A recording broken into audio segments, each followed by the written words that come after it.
ठीक है, चलिए। नमस्कार, मैं निशा अग्रवाल भारतीय शिक्षा शोध संस्थान की तरफ से आप सभी का हार्दिक स्वागत करती हूँ। आज पूरी दुनिया कोरोना वायरस से जूझ रही है। इस संक्रमण से बचने के लिए हमें घर पर ही रहना है। ये बहुत बड़ी चुनौती का समय आ चुका है। मैं आशा करती हूँ कि आप सभी लोग अपने घर में स्वस्थ व प्रसन्न चित्त होंगे। भारतीय शिक्षा शोध संस्थान कानपुर प्रकोष्ठ के माध्यम से एक दिवसीय व्याख्यान कोविड-19 के निदान में योग का महत्व का आयोजन कर रहा है, जिसमें मुख्य वक्ता डॉक्टर सी.डी. यादव, पूर्व प्राचार्य डीएवी ट्रेनिंग कॉलेज कानपुर को आमंत्रित किया गया, जिन्होंने अपना अमूल्य समय हम लोगों को दिया। वेबिनार के माध्यम से मैं भारतीय शिक्षा शोध संस्थान की तरफ से आपका हार्दिक अभिनंदन करती हूँ। आपका परिचय प्रस्तुत करने के लिए मैं doctor Sita Tripathi, assistant professor शिक्षा विभाग, अकबरपुर डिग्री कॉलेज से निवेदन करती हूँ कि यादव जी का परिचय प्रस्तुत करने की कृपा करें। डॉक्टर सीता त्रिपाठी। सीता। धन्यवाद मैम। सभी को मेरा नमस्कार। आज के इस वेब व्याख्यान में हमारे बीच उपस्थित मुख्य वक्ता डॉक्टर सी.डी. यादव जी का मुझे परिचय देने का अवसर मिला। डॉक्टर चंद्रदेव यादव जी शिक्षाविद के साथ साथ योग के क्षेत्र की भी एक प्रख्यात हस्ती हैं। आपने विभिन्न विषयों में परास्नातक कर 1993 में संपूर्णानंद संस्कृत विश्वविद्यालय वाराणसी से शिक्षा शास्त्र में विद्या वाचस्पति की उपाधि प्राप्त करने के साथ ही पूर्व में अपना शिक्षण कार्य भी आरंभ कर लिया। सर्वप्रथम आपकी शिक्षा यात्रा 1990 में पीएसएम कॉलेज कन्नौज से शुरू हुई। विभिन्न राज्यों के महाविद्यालयों में आपने सह आचार्य और विभागाध्यक्ष पद पर रहकर अपने शिक्षण कार्य से विद्यार्थियों को लाभान्वित किया। आपने 2009 से 2016 तक डीएवी ट्रेनिंग कॉलेज कानपुर में प्राचार्य पद को सुशोभित किया और अद्यतन आप शिक्षण कार्य करते हुए योग के साथ सभी को लाभान्वित कर रहे हैं। आपने योगा एवं प्राकृतिक चिकित्सा के क्षेत्र में भी महारत हासिल की है। आपने सबसे पहले ऐतिहासिक स्थल विवेकानंद केंद्र कन्याकुमारी से अपने गुरु एवं योगाचार्य डॉक्टर एच.आर. नागेंद्र और प्रधानमंत्री माननीय नरेंद्र मोदी जी के साथ 1991 में पहला योग प्रशिक्षण प्राप्त कर सम्मान प्राप्त किया। 2006 में आपने पतंजलि योग पीठ हरिद्वार से विख्यात योगाचार्य स्वामी रामदेव जी द्वारा योग की शिक्षा प्राप्त कर प्रथम मुख्य योग शिक्षक बनने का सम्मान प्राप्त किया। योग की इस कार्यशाला के निरंतर चलते रहने के साथ आपने विभिन्न विद्यालयों, महाविद्यालयों और सामाजिक संस्थाओं में आयोजक एवं महासचिव पद पर रहकर योग प्रशिक्षण कैंप आयोजित किए तथा योग के गुणों एवं महत्वों को सैद्धांतिक एवं क्रियात्मक रूप में प्रदर्शित कर शिक्षकगणों, विद्यार्थियों, प्रतिभागियों एवं समाज के प्रत्येक वर्ग के व्यक्तियों को लाभ पहुंचाया।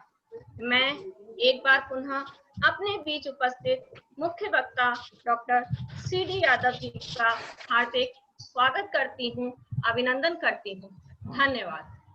अब मैं कार्यक्रम को आगे बढ़ाने के लिए डॉक्टर निशा अग्रवाल जी को आमंत्रित करती हूँ कि वो आगे के कार्यक्रम को संचालित करें। निशा मैम। धन्यवाद सीता। सभी अतिथिगण जो कि बाहर से जितने भी प्रवक्तागण इस वेबिनार के माध्यम से जुड़े हैं, आप सभी का मैं भारतीय शिक्षा शोध संस्थान कानपुर प्रकोष्ठ की तरफ से सभी का स्वागत करती हूँ।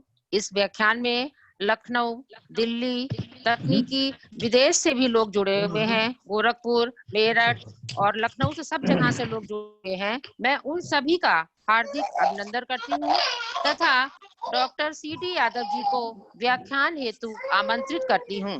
Doctor CD. यादव जी, मंजिलें उन्हीं को मिलती हैं जिनके सपनों में जान होती है। भाषाओं से कुछ नहीं होता, हौसलों से उड़ान होती है।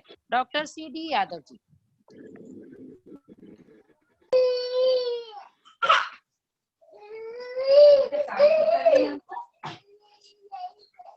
Doctor CD Yadav ji. हमारे जूम ऐप पर भारतीय शिक्षा शोध संस्थान की ओर से आयोजित इस वेबिनार में, आज के वेबिनार में जुड़े हुए समस्त प्राध्यापकगण और भारतीय शोध संस्थान के सदस्यगण, आयोजकगण और संचालिका महोदया डॉक्टर निशा अग्रवाल जी, सभी को यथोचित अभिवादन। अब मैं आज के कार्यक्रम में जो हमारी आज की योग की कार्यशाला है उसमें कहाँ से इसको शुरुआत करते हैं। सबसे पहले 3 बार ओम का उच्चारण करेंगे।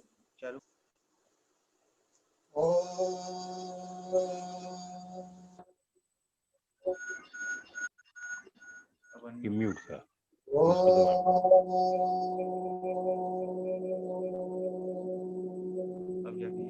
बंद हो गया। अब चालू। आवाज इधर की आ रही है? आवाज आ रही है, आ रही।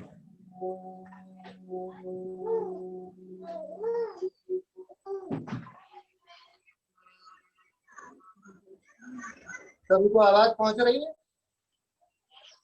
धन्यवाद।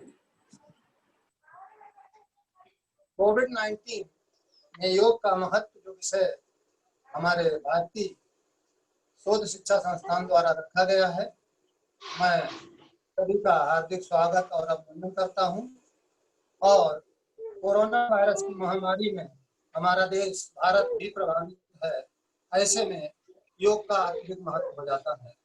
मैंने विभिन्न गुरुओं से, विभिन्न संस्थानों से जो कुछ सीखा है वही हम व्यावहारिक रूप में आज आप लोगों के समक्ष प्रस्तुत कर रहे हैं। और हमारे शरीर के अंदर रोग प्रतिरोधी क्षमता कैसे अधिक हो, तो आज हम प्राणायाम से शुरुआत ना करके सबसे पहले सूर्य नमस्कार से शुरुआत करेंगे। कि व्यक्ति अगर 5 बार सूर्य नमस्कार कर ले तो यानी 60 बार उसने आसन कर लिया है, तो उसी से शुरुआत करेंगे। और लास्ट में जो प्रश्नोत्तर काल होगा तो बाद में जुड़ने वालों को भी मैं एक बार सूर्य नमस्कार करके दिखाऊंगा। तो मैं आप लोगों की अनुमति चाहता हूं और शुरू कर रहा हूं। इसमें 12 आसन होते हैं और सूर्य नमस्कार आपने बहुत लोगों का देखा होगा, लेकिन इसमें एक मूल बात यह है कि सूर्य नमस्कार में या किसी भी आसन में, किसी भी क्रिया में जब हम ऊपर को जाते हैं तो सांस लेते हुए और जब नीचे झुकते हैं तो सांस छोड़ते हुए। तो सांसों के साथ चाहे सूर्य नमस्कार करना हो, चाहे कोई आसन करना हो, चाहे कोई क्रियाएं करनी हो, अगर हम सांसों के साथ करते हैं तो हमारे शरीर को ज्यादा फायदा मिलता है। तो सूर्य नमस्कार में पहले हम सामान्य अवस्था में सामान्य सांसों में हाथ जोड़ेंगे। 1 2 3 यानी सांस छोड़ते हुए, 4 सांस लेते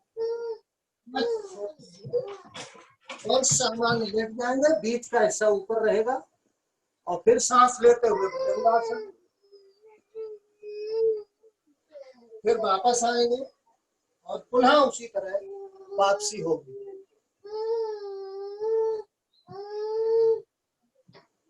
इसमें एक बात का और आप लोग ध्यान रखें सब लोग कि सूर्य नमस्कार या जितने आसन हैं उनमें कम से कम 10 सेकंड से लेकर 30 सेकंड, यानी शुरुआत हम किसी भी आसन में 10 सेकंड रुकना चाहिए, तब हमको ज्यादा फायदा मिलता है। लेकिन क्योंकि आज समय अभाव है हमारे पास, तो मैं जरूर जल्दी करूंगा, लेकिन अगर आप विभिन्न आसनों में 10 सेकंड कम से कम देंगे तो ज्यादा फायदा होगा। एक बार हम नंबर से, हम बोलेंगे नहीं बीच में, 1 2 3 4 5 6 7 8 9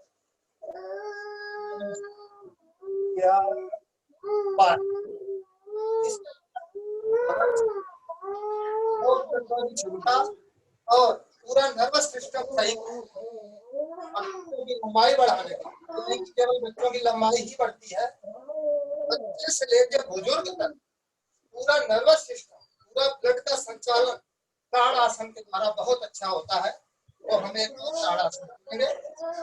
वैसे आप लोग 3 से 5 बार कर सकते हैं हर क्रिया, लेकिन यहाँ पर एक बार ही ऐसे हाथ रख लेंगे और उसके बाद आकाश की ओर करते हुए पंजों के बल खड़े हो जाएंगे।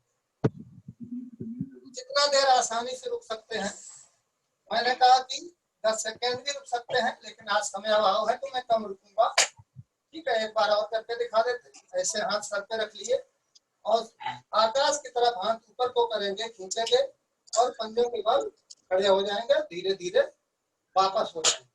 ठीक है, इसके बाद इसी आसन को थोड़ा एक्सरसाइज करने के लिए ये भी आप कर सकते हैं। और जॉइंट्स की बहुत प्रॉब्लम हो रही है, ऐसे हाथ कर लेंगे और धीरे धीरे नीचे को गिरेंगे आसानी से और घुटने पर बल देते रहे, थोड़ी देर रुकेंगे जितना आसानी से रुक सके और धीरे धीरे वापस हो जाएंगे। इसके अलावा खड़े होके एक बहुत ही अच्छी क्रिया है जिसमें आपको आंख की और गर्दन की अलग से एक्सरसाइज करने की कोई जरूरत नहीं है। तो ये जो त्रिकोण आसन है ये 2 तरह से होता है। इसको बैठ के भी कर सकते हैं, खड़े होकर। वो बुजुर्ग हैं, बीमार हैं, अस्वस्थ हैं, वो धीरे धीरे बैठ के कर सकते हैं। लेकिन जो सामान्य व्यक्ति है, युवा बच्चे हैं, वो सब लोग जो है तो जो भी खेल खेलते हैं उसके पहले वार्मिंग अप के लिए इसका प्रयोग करते हैं। इसमें आंख की एक्सरसाइज, गर्दन की, कंधे की, हमारे ये फेफड़ों की, कमर की टोटल एक्सरसाइज इसमें होती है। देखिएगा, ऊपर हाथ को देखेंगे, थोड़ी देर रुकेंगे, फिर वापस आए इस तरह। और इसी को जल्दी जल्दी करने के लिए ये इस तरह, ये इसमें आंख की भी हो रही, गर्दन की भी हो रही और पूरे शरीर की हो रही। किसी को बैठ के, तो हमारे बुजुर्ग लोग हैं, कमजोर हैं, वो आसानी से ऐसे कर सकते हैं धीरे धीरे। ये दाहिना हाथ बाएं पैर पे जाएगा तो जल्दी करना है। जो ज्यादा सक्षम है, स्वस्थ है, वो जल्दी जल्दी गर्दन घुमा के भी कर सकते हैं और गर्दन बिना घुमाए भी, यानी दोनों तरह से हो सकता है। इसके बाद ये है वज्रासन। ये वज्रासन है, ये दुनिया का ऐसा आसन है कि खाना खाने के पहले भी कर सकते हैं, खाना खाने के बाद भी कर सकते हैं, क्योंकि वज्रासन ऐसा आसन है जिसमें पीछे पैर ऐसे होते हैं, इस तरह देखिए, इस तरह। ये वज्रासन ऐसा है कि इसमें जिनको पेट संबंधी समस्याएं हैं वो भोजन के बाद इसमें बैठ जाएं और अपना ध्यान की क्रिया कर सकते हैं। लेकिन वज्रासन के साथ अन्य आसन भी होते हैं। क्या क्या होते हैं? तो सबसे पहले हम लोग शशकासन करेंगे और शशकासन से हमारा पूरा श्वसन तंत्र प्रभावित होता है।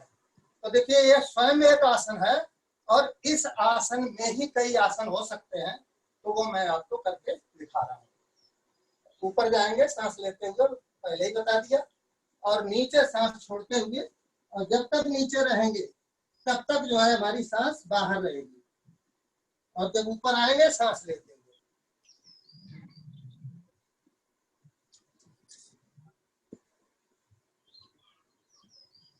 कहने का मतलब है, अभी आपको बताया था कि हर आसन में कम से कम 10 सेकंड, अधिक से अधिक 30 और ज्यादा भी रुक जाएंगे तो कोई दिक्कत नहीं। लेकिन आज हम 10 सेकंड पूरा शायद ना रुके क्योंकि समय ज्यादा लग जाएगा। तो आपको आज जो कि आम समस्या चल रही है, इस समय मधुमेह की समस्या चल रही है और ढेर सारी समस्याएं चल रही हैं, तो उसमें जो मंडूक आसन है वो मधुमेह के रोगी या पेट संबंधी, लीवर संबंधी, पैंक्रियास संबंधी जो भी समस्याएं हैं या प्रोस्टेट संबंधी हर समस्या का हल इसमें है मंडूक आसन में। मंडूक यानी मेढक। तो इसके 2 पार्ट। तो पहला पार्ट है, देखिए बहुत कठिन नहीं है, लेकिन खाली पेट ही होते हैं, सब खाली पेट ही करने चाहिए। तो बायां हाथ नाभि के ऊपर ये लगा दिया, दाहिना ऊपर रख दिया और पहले सांस खींचेंगे, उसके बाद पूरी छोड़ देंगे, क्योंकि जब छोड़ देंगे यानी सांस हवा बाहर निकल जाएगी, तभी तो पेट खाली होगा, तभी तो हम झुक पाएंगे। देखिए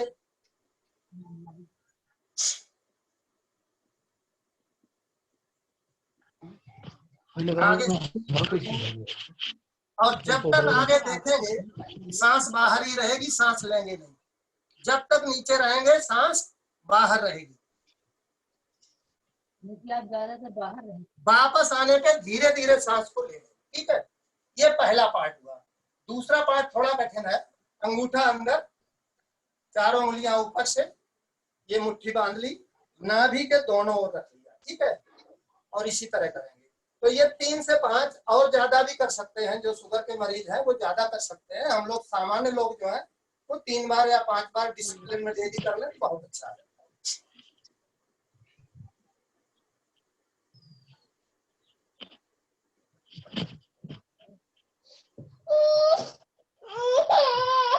देखिए पूरा ब्लड जो है जब हम नीचे झुकते हैं तो चेहरे पे आ जाता है, तो चेहरा लाल हो जाता है। ये बहुत जरूरी है, चाहे हमारा चेहरा, आंखें हो, बाल हो, सबके लिए ब्लड आना जरूरी है। तो ये मंडूक आसन एक पंथ दो काज, यानी कि बहुत ही यूनिवर्सल है, सब लोग कर सकते हैं इसको। इसके बाद जो है, क्योंकि अभी हमने झुकने का ये आसन किया, तो इसको बैलेंस करने के लिए एक बहुत ही रोग प्रतिरोधी क्षमता बढ़ाने का आसन है उष्ट्रासन। तो सब लोग ना कर पाए तो कृपया ना करें, तो उनके लिए हम दूसरा भुजंगासन बता देंगे अभी। लेकिन जो लोग उष्ट्रासन कर सकते हैं वो लोग करें। देखिए घुटनों पे हम खड़े हो गए। देखिए एक चटाई सामान्य है, ये घुटने घुचते हैं, लेकिन ये योग की एक चटाई है, इस पे आपको कतई चोट नहीं लगेगी, तो इसका प्रयोग करें तो ज्यादा अच्छा है। या कोई कपड़ा बिछा लें तो इससे घुटने में कोई प्रॉब्लम नहीं होगी। दोनों पैर पीछे हैं और इधर से मैं दिखा देता हूँ। एक हाथ आपने पीछे बाएं पैर पर, बायां हाथ बाएं पैर पे, दाहिना दाहिने पे, और इस तरह। तो ये उष्ट्रासन में आपका बैलेंस हो गया। जो झुकते रहे, अब हम पीछे को झुक गए, बहुत ही बढ़िया है। एक एक करके वापस आ गए। तो ये थोड़ा कठिन है, इसमें दिक्कत भी आती है लोगों को। इसके बाद रोग प्रतिरोधी क्षमता बढ़ाने के लिए, पेट संबंधी बीमारियां दूर करने के लिए पहले हम करेंगे वक्रासन। वक्रासन सब में वही है, मिनिमम 10 सेकंड और अधिक से अधिक जितना रुक सके। ये देखिए बायां पैर रखा हुआ है, दाहिना हमने मोड़ लिया, और जो पैर ऊपर है मुड़ा हुआ वही हाथ पीछे जाएगा, और बायां हाथ इधर घुटने पे बाएं पैर पे लगा लिया, पीछे देखेंगे तो पूरा ये हमारा शरीर इस तरह वक्रासन यानी वक्र की तरह मुड़ गया, ऐंठ गया पूरा। तो ये पूरे शरीर को बहुत ही ज्यादा फायदा करता है। इसी तरह दूसरी तरफ से जो पैर मुड़ा है वो हाथ पीछे, ये कुछ लोग ये भी करते हैं, किसको इधर रख लेते हैं, वो भी कोई दिक्कत नहीं, थोड़ा और कठिन हो जाता है। और अगर इसमें 10 सेकंड हम रुक गए कम से कम, पूरा पेट ऐंठ जाता है, बहुत ही अच्छा लगता है। तो ये वक्रासन हुआ। इसके बाद है अर्ध मत्स्येंद्र आसन। अर्ध मत्स्येंद्र आसन जो है, इसमें जैसे आपने बायां पैर आपने मोड़ लिया, ये रख दिया, अब जो मुड़ा हुआ पैर है दाहिना, तो दाहिने हाथ पीछे जाएगा, और इसके बाद इधर से ये पकड़ लेंगे। इसमें भी पूरा मछली की तरह हम आधा मुड़ जाते हैं। इसी तरह दूसरी तरफ से, जो मोटी बात यह है कि जो पैर ऊपर हो वही हाथ पीछे जाए, तो याद हो जाएगा आपको।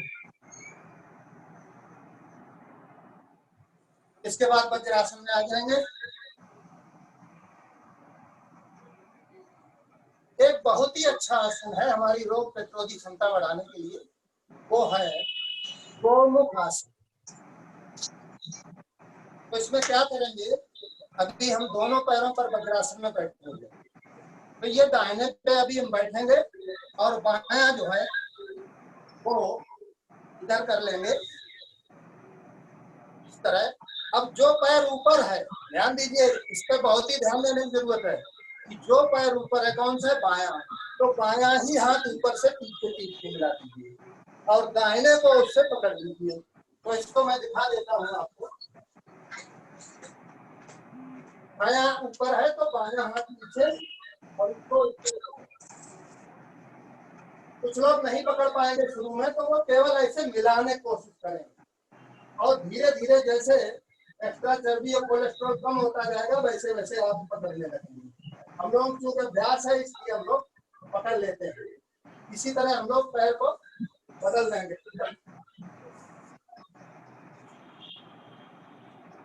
दो पैर ऊपर है, वो हाथ ये दूसरा हाथ ऊपर आ गया, ये बहुत ही अच्छा है। ये केवल रोग प्रतिरोधी क्षमता ही नहीं है, वो हमारे रीढ़ की हड्डी संबंधी रोग है, उसके लिए बहुत अच्छा जा रहा हूँ।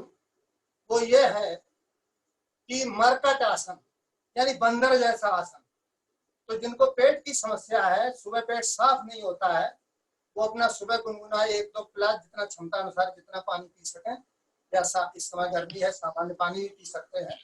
मरकट के 3 भाग हैं, इतने अच्छे हैं कमर के लिए, तरह तरह के दर्द के लिए, तरह तरह से जॉइंट्स के दर्द के लिए बहुत ही अच्छा है। मरकट 3 बार करना चाहिए। तो इसके तीनों भाग में बता रहा हूँ। इसमें सामान लेट गए, दोनों पैर मोड़ लिए, हाथ को ऐसे आसमान की तरफ खोल दिया और दोनों पैर दोनों तरफ मोड़ दिए और गर्दन दूसरी तरफ।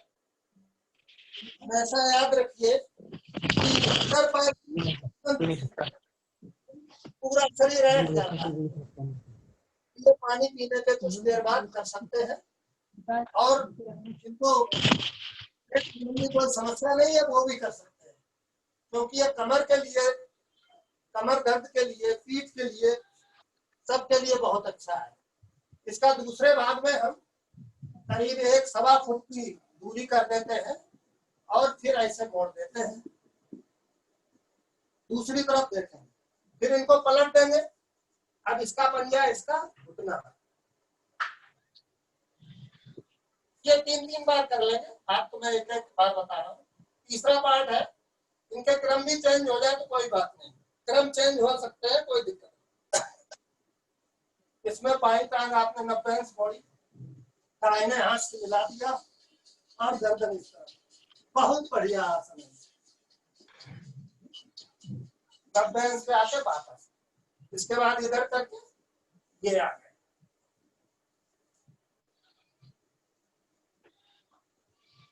वापस।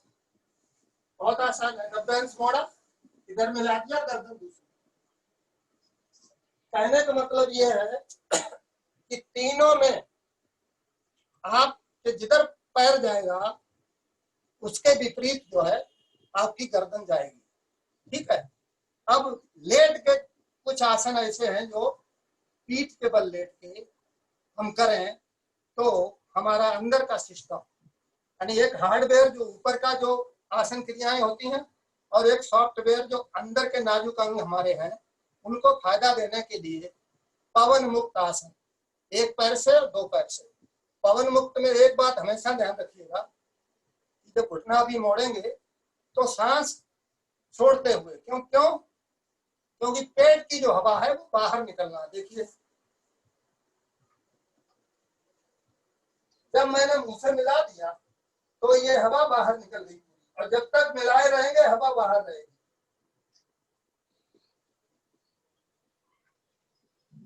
ये पवन मुक्त है। इसी तरह दूसरे पैर से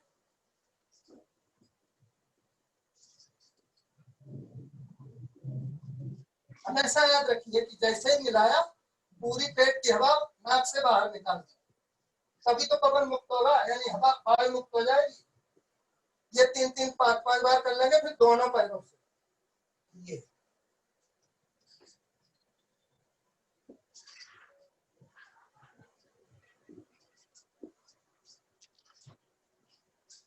जिनको कोई प्रॉब्लम नहीं है कर सकते हैं, वो इस तरह भी करेंगे और अच्छी एक्सरसाइज हो जाएगी।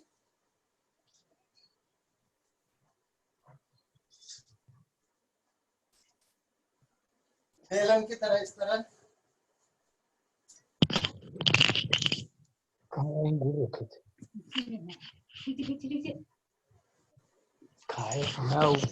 लेट कर कहा गया है कि बच्चे नौजवान अगर शीर्षासन करें तो उनको बहुत फायदा होता है। हर तरह से उनके अंदर रोग प्रतिरोधी क्षमता बढ़ती है और हमारी मेमोरी बढ़ती है, क्योंकि पूरा ब्लड इधर आता है। हमारा जो सीपीयू है कंप्यूटर की भाषा में, पूरा मस्तिष्क है, इसको ब्लड मिल जाता है। अब शीर्षासन सब लोग नहीं कर सकते, तो उसका विकल्प यानी सब्स्टिट्यूट क्या है? उसका सब्स्टिट्यूट है सर्वांग आसन। तो सर्वांग आसन हम करेंगे। उसमें सावधानी ये रखिएगा कि पैर जब मुड़ेंगे तभी आप हाथ का स्टैंड बनाएंगे कमर पकड़ने के लिए, और जब वापस आएंगे तो हाथ हटाएंगे नहीं तो कमर टूट जाएगी, चोट लग जाएगी, झटका लग जाएगा। क्या करना है? दोनों पैरों को पीछे ले जाएंगे हलासन में और धीरे धीरे हाथ छोड़ते जाएंगे। कुछ भी नहीं, बहुत आसान है। देखिए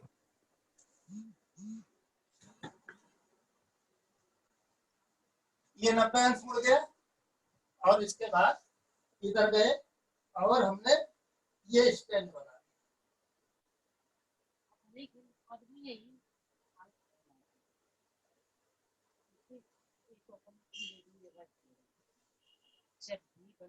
वापस आना है तो पीछे गए, मेरे पैर पूरे मिल जाते हैं और धीरे धीरे आगे वापस, कोई चोट नहीं लगेगी। ये जो शीर्षासन का सब्स्टिट्यूट है बहुत ही बढ़िया है, क्योंकि शीर्षासन सब लोग नहीं कर सकते। हम लोग कर सकते हैं, लेकिन लोगों को सिखाने के लिए मैं सबसे ज्यादा बल देता हूँ सर्वांगासन पे। अब आगे आते हैं कि जो पैनक्रियाज है, अग्न्याशय, और जो हमारा लीवर है और टोटल सिस्टम, छोटी आंत बड़ी आंत, जो भी हमारे पेट का सिस्टम है, उसको बढ़िया करने के लिए आसन है, उसका नाम है उत्तानपाद आसन। तो उत्तानपाद आसन जनरली ज्यादातर संस्थाएं सिखा रही हैं कि 40-45 डिग्री पर दोनों पैर उठाएं, लेकिन हम कई संस्थाओं से संपर्क हम लोग रखते हैं, कई हमारे गुरु भाई हैं, तो सबसे बढ़िया नतीजा ये निकला कि क्षमता कुछ लोग 30 डिग्री पे कर लें, कुछ लोग 60 पे कर लें, कुछ 90 अंश पे कर लें, तो तीनों पे करते कोई दिक्कत नहीं। तो मैं एक एक बार तीनों दिखा रहा हूँ। 30 से लेकर 45 डिग्री तक अगर 3 से 5 बार कर लोगे वो भी पर्याप्त है। तो इसमें कोई हार्ड एंड फास्ट रूल नहीं है। पहले थोड़ा 20 डिग्री धीरे धीरे बढ़ाएंगे, क्योंकि उसमें बल बहुत पड़ता है। और वापस आने के बाद गहरी सांस ले लेंगे, छोड़ देंगे, इनहेल एंड एक्सहेल। देखिए पहले लगभग 30 डिग्री, जितना देर रुक सके, 1 मिनट, 1.5 मिनट, 2 मिनट, उतनी देर रुक के धीरे धीरे वापस। इसमें थकान होती है और दर्द सा होगा, लेकिन वैसा दर्द नहीं होगा कि प्रॉब्लम हो। और फिर आप थक गए हो तो गहरी सांस ले लें और छोड़ दें। इसके बाद 60 अंश पे ले लीजिए, वापस आए, और इसके बाद 90 अंश पे ले लीजिए। तो देखा जाए तो सबसे कठिन कौन है? 30 से 45 डिग्री वाला, और सबसे आसान 90 अंश वाला, क्योंकि 90 अंश में सीधा मोड़े गए। जब ऐसे पैर लटकाते हैं तो इतना लोड पड़ता है, और इससे हमारा लीवर बहुत ही अच्छा बना रहता है। तो ये उत्तानपाद आसन बहुत अच्छा है। इसके बाद आप साइकिलिंग भी कर सकते हैं और पैर को घुमाना, ये सब कर सकते हैं। अब आ जाइए पेट के बल लेटने। एक तो ये है, कभी खाली पेट नींद लेनी हो सुबह सुबह तो ये बाल आसन है, तो बहुत आराम मिलता है। और रीढ़ और कमर संबंधी ये जो भी मैं लेट के आसन बता रहा हूँ, जिनको कमर की, रीढ़ की ये सब प्रॉब्लम है, तो सबसे बढ़िया है मकर आसन। ऐसे आपने लगा लिया और एक एक पैर पीछे मारने की कोशिश करें। लग जाए तो अच्छा है, नहीं जितना चला जाए। किसी की चर्बी ज्यादा है तो कम जाएगा, किसी का पूरा लग जाएगा। एक एक, इसके बाद दोनों, ठीक है। अब देखिए तो श्वसन तंत्र है, कोरोना में क्या है, श्वसन तंत्र सबसे ज्यादा प्रभावित होता है, सांस लेने की क्षमता कम हो जाती है, ज्यादा देर हम सांस रोक नहीं सकते हैं। तो इसमें भुजंग आसन के दो पार्ट हैं। पहला है ये देखिए, मैंने कहा कि ऊपर उठेंगे सांस लेते हुए और वापस आएंगे छोड़ते हुए। देखिए नाभि से ऊपर पूरा हिस्सा उठेगा, आकाश को देखेंगे। वही नियम है, 10 से 30 सेकंड 60 सेकंड जितना रुक सके, लेकिन आज हम समयाभाव में कम रुकेंगे। वापस, ये पहला पार्ट हुआ। दूसरा है, ये 3 या 5 बार आप लोग कर लेंगे। दूसरा है बायां हाथ यहाँ लगाया, दाहिना इसके ऊपर, इसको भी 3 से 5 बार 7 बार 9 बार जो भी आप करना चाहें। मैं केवल 1 बार करूंगा। देखिए पूरा आपका फेफड़ों पे बहुत बल पड़ रहा है, पसलियां आपकी मजबूत हो रही हैं और आपके बाजू भी मजबूत हो रहे हैं। ये इसका सेकंड पार्ट है, ठीक है। इसके बाद है सर्पासन। मैं एक एक बार ही दिखा रहा हूँ। कमर पे दोनों हाथ रख लिए, सांस लेते हुए ऊपर जाएंगे। ये सांप जैसा जो नाम नहीं फन उठाता है उस तरह, ये भी 3 से 5 कर लेंगे डेली।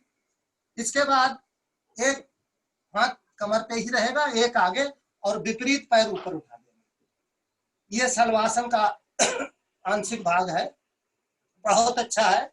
पूरा वेट हमारा घुटने पे आ रहा है और हमारे सीने पे आ रहा है, हमारे फेफड़े मजबूत हो रहे हैं।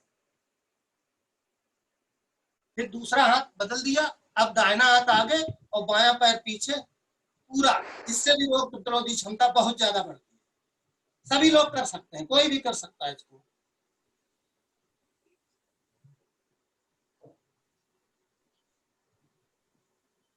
ठीक है, ये भी उसी तरह 3 से 5 बार।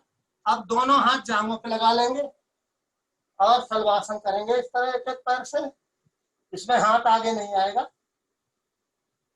फिर दूसरा पैर और फिर नौकासन करते हैं। पूरा वजन बीच पे हाथों के पास आ रहा है और पैर भी उठा दिया और अगला हिस्सा भी उठा दिया। ये भी 3 से 5 बार कर लेंगे। अब इसके बाद इसी में बन जाएगा धनुरासन। दोनों टांगे मोड़ देंगे, इनको पकड़ लेंगे, अगला पिछला हिस्सा सांस भरते हुए।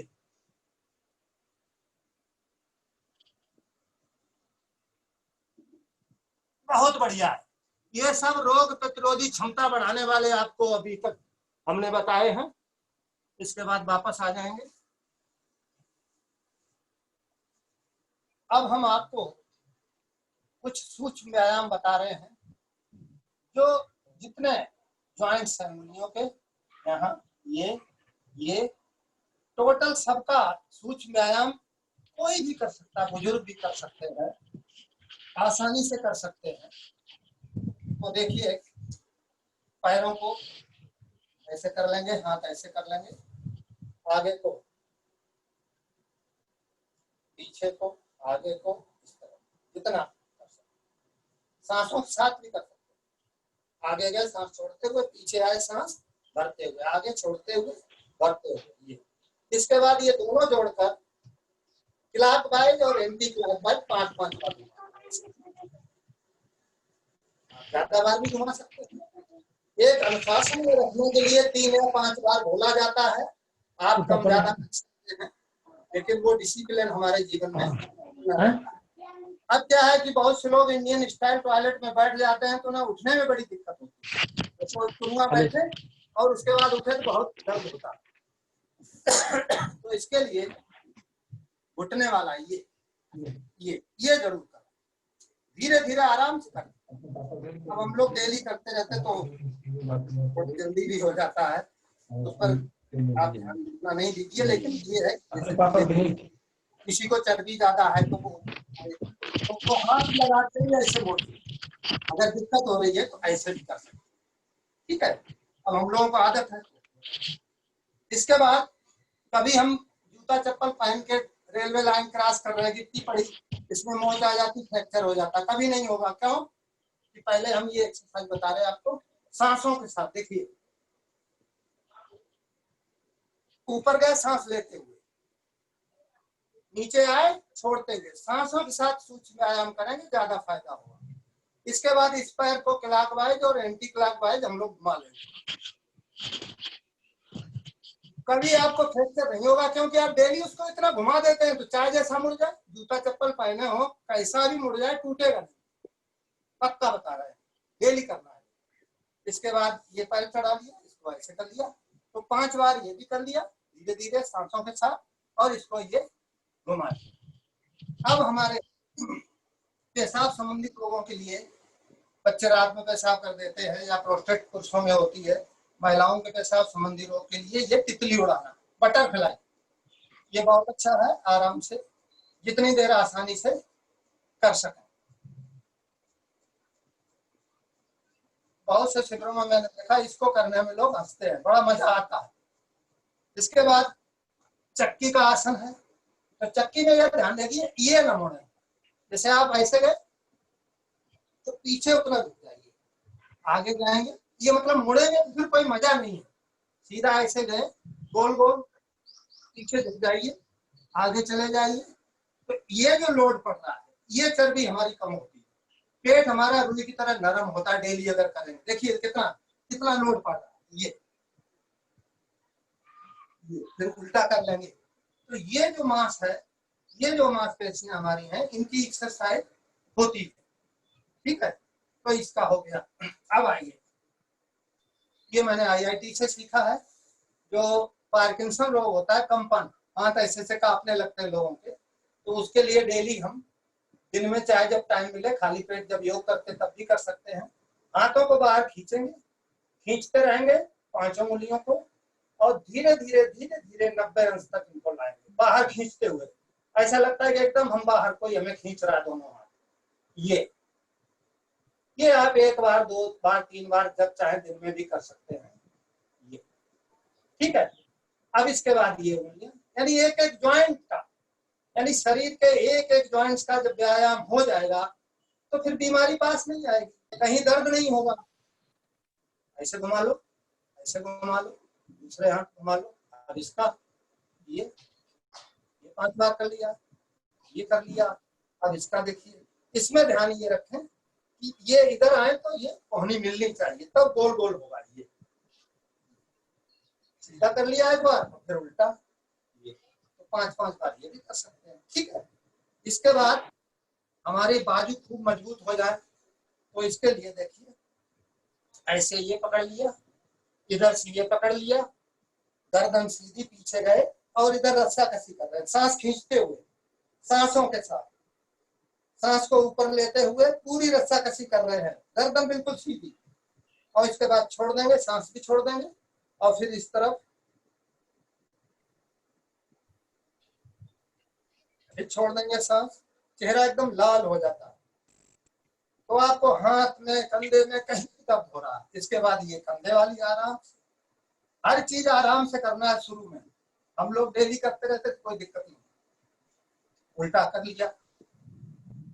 ठीक है, अब एक देखिए एक्सरसाइज जो इंटरनेशनल कहेंगे, पूरे वर्ल्ड में सबने, हर डॉक्टर ने स्वीकार कर ली है, वो क्या कि स्पाइन संबंधी स्पॉन्डिलाइटिस हो जाती है तो दुनिया में डॉक्टर गर्दन घुमाने के एक्सरसाइज नहीं बताते। कौन सी बताते हैं? ये देखिए, ऐसे आपने हाथ लगाया, सर का बल हाथ की तरफ और हाथ का बल सर की तरफ, और सांस को खींचते हुए जितनी देर 10 से 30 सेकंड और ज्यादा रुक जाए। देखिए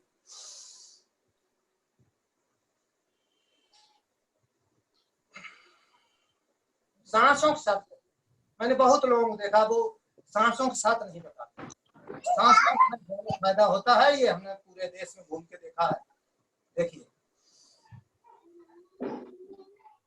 पूरा अकड़न आती है, पूरा सिस्टम हमारा ठीक होता है। इसके बाद हाथ जोड़ के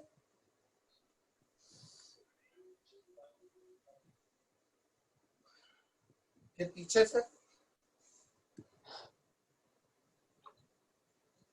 फिर आगे से, ऐसे 5-5 बार ये सारी एक्सरसाइज हम लोग कर लेंगे तो हमारे लिए बहुत अच्छा रहेगा।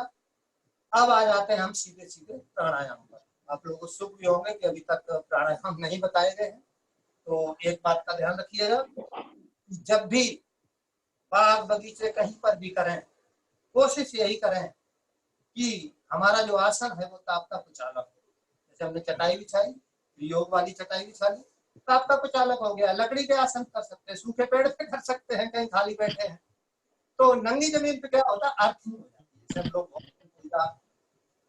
नंगी जमीन पे नहीं करते, कुछ बिछा लेते हैं। वैसे ही प्राणायाम, एक्सरसाइज में कुछ भी करें कोई दिक्कत नहीं, लेकिन प्राणायाम जब करें तो आसन का बहुत जरूरी है।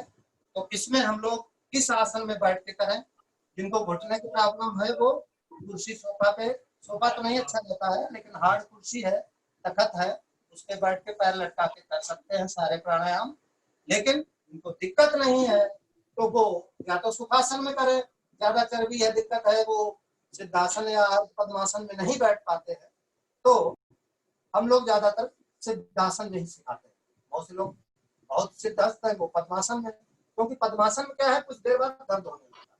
पद्मासन जैसे ये है, ये टांग आपने चढ़ाई, ये भी चढ़ा ली, तो ये पद्मासन में मैं भी शायद 10 मिनट नहीं बैठ पाऊंगा। तो क्या करते हैं हम लोग सिद्धासन में, बायां पैर जो एड़ी है यहाँ जांघ पे लगा दी, दाहिना इस तरह किया, इसे अर्ध पद्मासन या सिद्धासन, बहुत अच्छा है। अरे ऐसा आसन जिसमें सिद्धि मिले, बहुत बढ़िया है। तो ये है सिद्धासन। तो किस मुद्रा में रहना है? ध्यान मुद्रा या ध्यान मुद्रा। 3 उंगलियां सीधी, रीढ़ कटी सीधी, ये नहीं कि बहुत अकड़ेंगे, नो, आप आराम से घुटने पर रख लीजिए, रीढ़ कटी सीधी, सारे अंग हमारे नॉर्मल हैं। तो रोग प्रतिरोधी क्षमता बढ़ाने के लिए बहुत ही अच्छा प्राणायाम है, सभी लोग कर सकते हैं। केवल बुखार में भस्त्रिका नहीं करना। ये पहले नंबर कौन सा है? भस्त्रिका, धौंकनी, संस्कृत वर्ड है भस्त्रिका, जिसका अर्थ होता है धौंकनी। तो धौंकनी चलाएंगे काय के लिए? फेफड़े। फेफड़े को क्या देना है? ऑक्सीजन। कैसे देना है? अभ्यास से। सुबह खाली पेट जब वातावरण शांत रहता है तो 3 बजे, बहुत से लोग 3 बजे उठ जाते हैं, तो क्या है, भस्त्रिका करो, अनुलोम विलोम करो, कपालभाति करो, क्या दिक्कत है? अब किसी की नींद लेट खुलती है तो धूप में बैठ गए, विटामिन डी भी लें साथ में। तो ये भस्त्रिका जो है गर्मियों में 5 मिनट, क्योंकि इससे हीट बढ़ती है, और सर्दियों में तो आप 5, 7, 10, 15, 20 मिनट तक जा सकते हैं, क्योंकि शरीर में हीट बढ़ती है। लेकिन हम अभ्यास के द्वारा फेफड़ों को ऑक्सीजन देते हैं तो रोग प्रतिरोधी क्षमता बढ़ेगी, हमको दूसरे की बीमारी जल्दी नहीं लगेगी। इसलिए कोई भी कोरोना, कोई भी वायरस किसी तरह का हो, ये जो पहला प्राणायाम है ये बहुत ज्यादा रोग प्रतिरोधी क्षमता बढ़ाते सभी हैं। तो नंबर 1 पर यहाँ पर रोग प्रतिरोधी क्षमता बढ़ाने के लिए, ताकि हम जल्दी बीमार न पड़े, बीमारियां ना आए, तो क्या करना है? बहुत सिंपल है, दोनों सांस लेना है।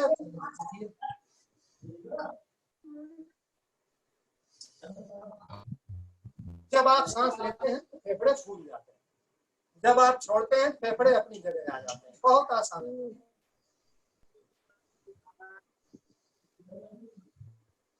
आँख बंद करके करो चाहे आँख खोल के, कोई फर्क नहीं पड़ेगा। आँख बंद करके ज्यादा अच्छा रहता, ध्यान नहीं पड़ेगा। तो हम ज्यादा देर यहाँ नहीं करेंगे। अगला प्राणायाम हमारा है कपालभाति, यानी ऐसा प्राणायाम जो कपाल, मस्तिष्क पूरा प्रकाशमान, भाती, बोधमान, तेजस्वी, ज्योतिमान हमको बना दे, वो कपालभाति। अब कपालभाति हमारे महर्षि पतंजलि जी ने, और उसके पहले भगवान शंकर या और हमारे ऋषि मुनि हैं, इन्होंने बहुत से प्राणायाम दिए, पर महर्षि पतंजलि जी ने अपने ग्रंथ में क्रमबद्ध ढंग से बहुत ही साइंटिफिक, वैज्ञानिक तरीके से रखा और स्वामी घर घर जन जन तक पहुंचा दिया है। कपालभाति इतना बढ़िया प्राणायाम है, फायदे देखें कि कंप्यूटर की भाषा में हार्डवेयर ये हमारे अंग जो दिखाई पड़े, सॉफ्टवेयर अंदर। कहने का मतलब है कि जितने खेल होते हैं, जितने जिम चलते हैं, सभी हार्डवेयर की ट्रेनिंग देते हैं, लेकिन महर्षि पतंजलि जी ने और आधुनिक युग में स्वामी रामदेव और अन्य संस्थाओं ने उसको जन जन तक पहुंचाने का कार्य किया है। तो उसमें क्या होता है कि अंदर के सॉफ्टवेयर की एक्सरसाइज जिम नहीं बताया करते हैं। तो अंदर के सॉफ्टवेयर क्या है? चाहे हमारा हृदय हो, चाहे हमारी पित्त की थैली हो, चाहे हमारा अग्न्याशय हो, चाहे हमारे दोनों गुर्दे हो, चाहे हमारा लीवर हो, चाहे हमारी छोटी आंत हो, चाहे हमारी बड़ी आंत हो, चाहे प्रत्येक ग्रंथि हो, यानी सारे अंग को एक स्ट्रोक लगता है और उसकी गंदगी नाक से कार्बन डाइऑक्साइड के रूप में बाहर चली जाती है, इसलिए कपालभाति से फायदा होता है। लोग कपाल भारती कह देते हैं, तो उच्चारण पर विशेष ध्यान दें। कपाल पहुंच जाए नाक कटवा दोगे।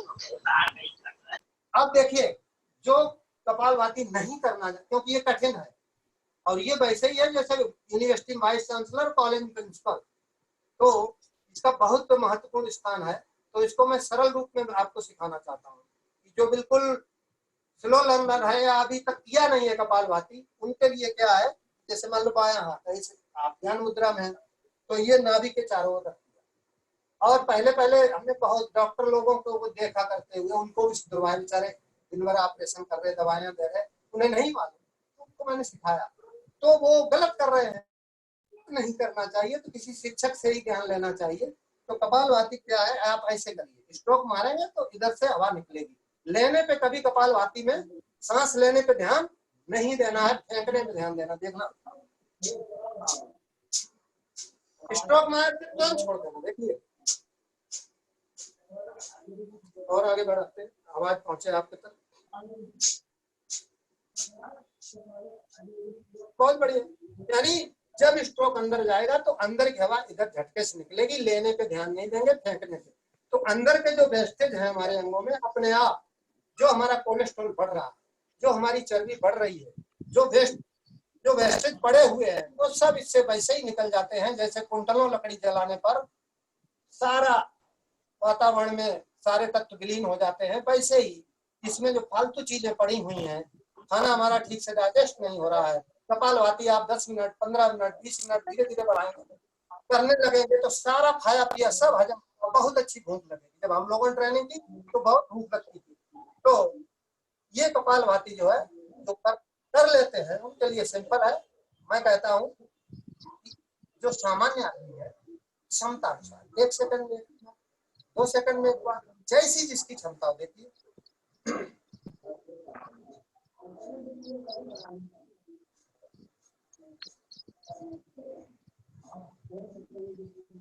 समझ में आ गया? इसमें फेफड़ों से मतलब नहीं होता।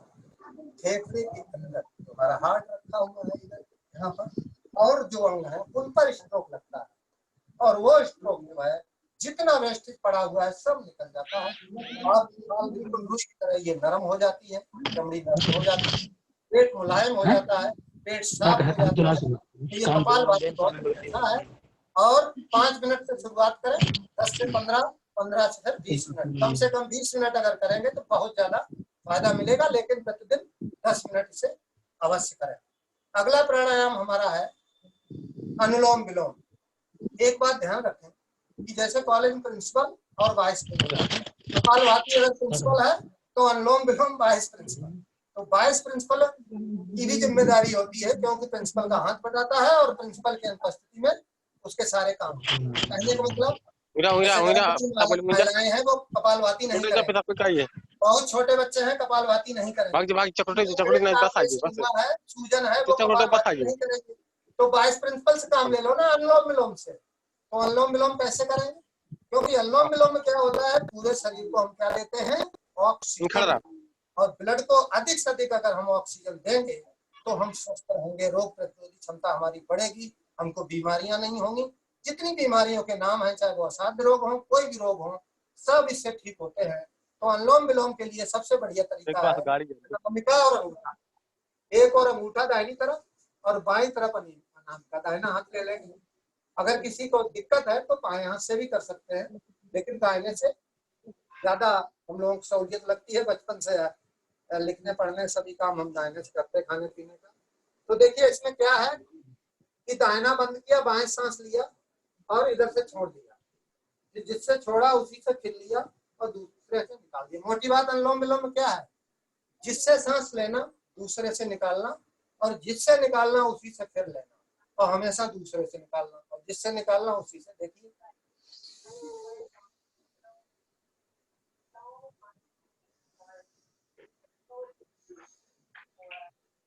क्षमता, ये नहीं बहुत जल्दी बहुत धीमे, कोई मतलब नहीं। आप 3 बजे जग के नींद नहीं आ रही, आराम से करिए धीमे धीमे। हमने मंच पर बड़े बड़े लोगों को देखा है, मंच पर अपना अनुलोम विलोम कर रहे हैं। अनुलोम विलोम की खास बात है कि ये जरूरी नहीं खाली पेट ही करें, खाली पेट तो करेंगे ही, लेकिन भोजन के 2 घंटे बाद कहीं पर भी खाली बैठ के बोरियत हो रही है, अब लॉकडाउन में हमें कोई काम नहीं है, अपना बैठे हैं आराम से धीमी गति से अनुलोम विलोम कर रहे हैं, क्या दिक्कत है? एक्स्ट्रा ऑक्सीजन दे रहे हैं आपको ही फायदा है, आपकी बैटरी चार्ज हो रही है। तो यह अनुलोम बहुत अच्छा है, चाहे साइनस हो, चाहे हमारे कफ संबंधी कोई रोग हो, सबको ये संतुलित रखता है। हम लोग जब से इधर स्वामी रामदेव से 2006 से जब से जुड़े हैं, तब से जुकाम होता ही नहीं जल्दी। अरे हो गया साल 2 साल 3 साल में कभी एक बार बुखार आ गया। हम लोग सब जड़ी बूटियां और इसी योग के द्वारा अपना सब ठीक कर लेते हैं, कोई एलोपैथी या होम्योपैथी की दवा नहीं लेते हैं।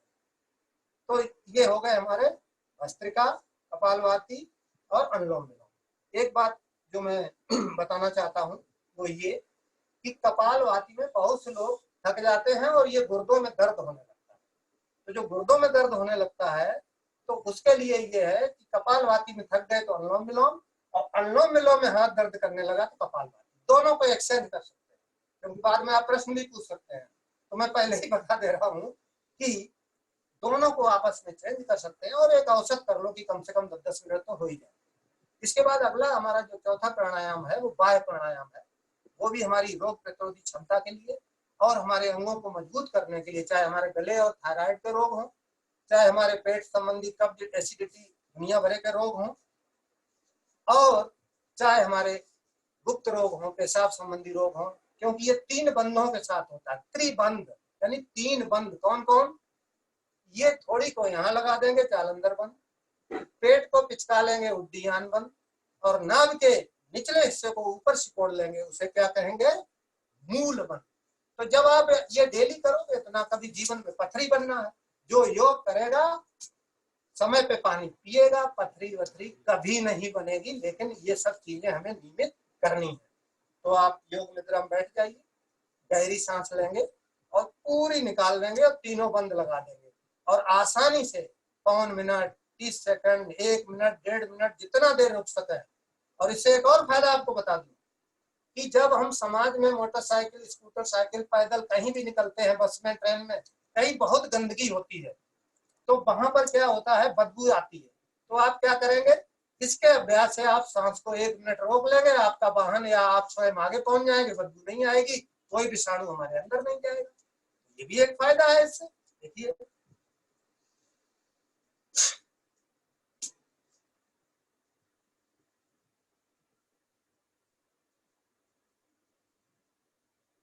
ज्यादा देर रोकेंगे, लेकिन जब आप थक गए तो धीरे धीरे खोल लेंगे, तीनों बंद खोल लेंगे। इसके बाद फिर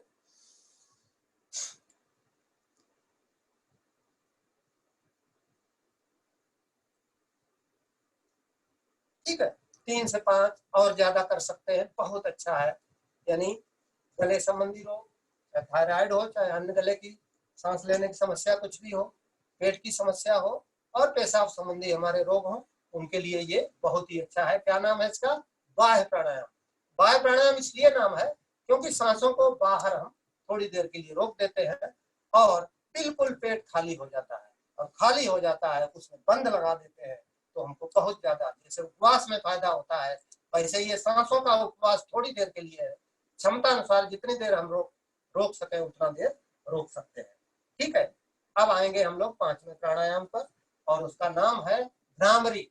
भ्रमर माने भौरा, भ्रमर से बना क्या? भ्रामरी। क्या करना है? तर्जनी को ये माथे पे लगा दिया, आंख बंद कर ली, 3 उंगलियां ऐसे साइनस पे लगा दी, और अंगूठा बहुत से लोग कान में डालते हैं तो उससे सांस निकलती रहती है। नहीं, कान पे ढक्कन है ये, इसको इतना दबा देना है कि बाहर की आवाज नहीं सुनाई पड़े। ये आपको अपनी आवाज सुनाई पड़ेगी, लेकिन बाहर की आवाज आपको कतई नहीं सुनाई पड़ेगी। क्या करना है? गहरी सांस पहले ले लेना है, और नाक से मन में आप ओम सोच सकते हैं, या ऐसे ही जैसे भौरा करता है। तो ये डेली 5 बार करेंगे, हम केवल 1 बार करेंगे, यहाँ समय कम है।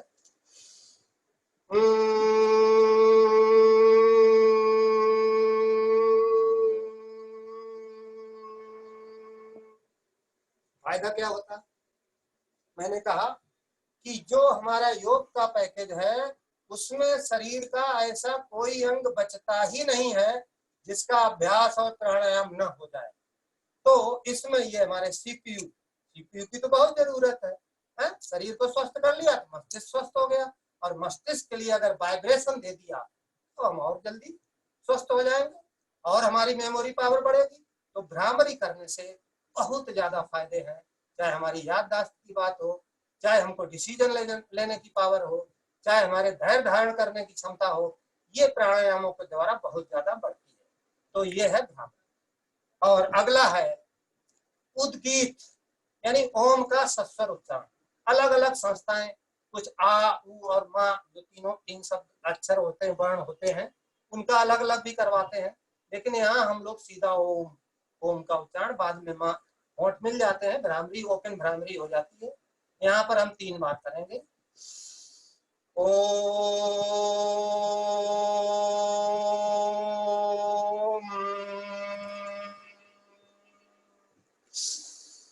ओम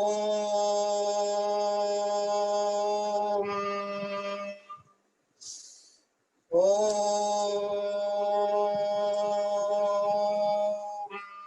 मतलब ज्यादा देर तक कर सकते हैं, मैंने थोड़ी देर किया। क्या है? ये है चक्र, नाक से लिया मुंह से निकाला, नाक से लिया मुंह से निकाला। तो ये हमारे प्राणायाम हो गए।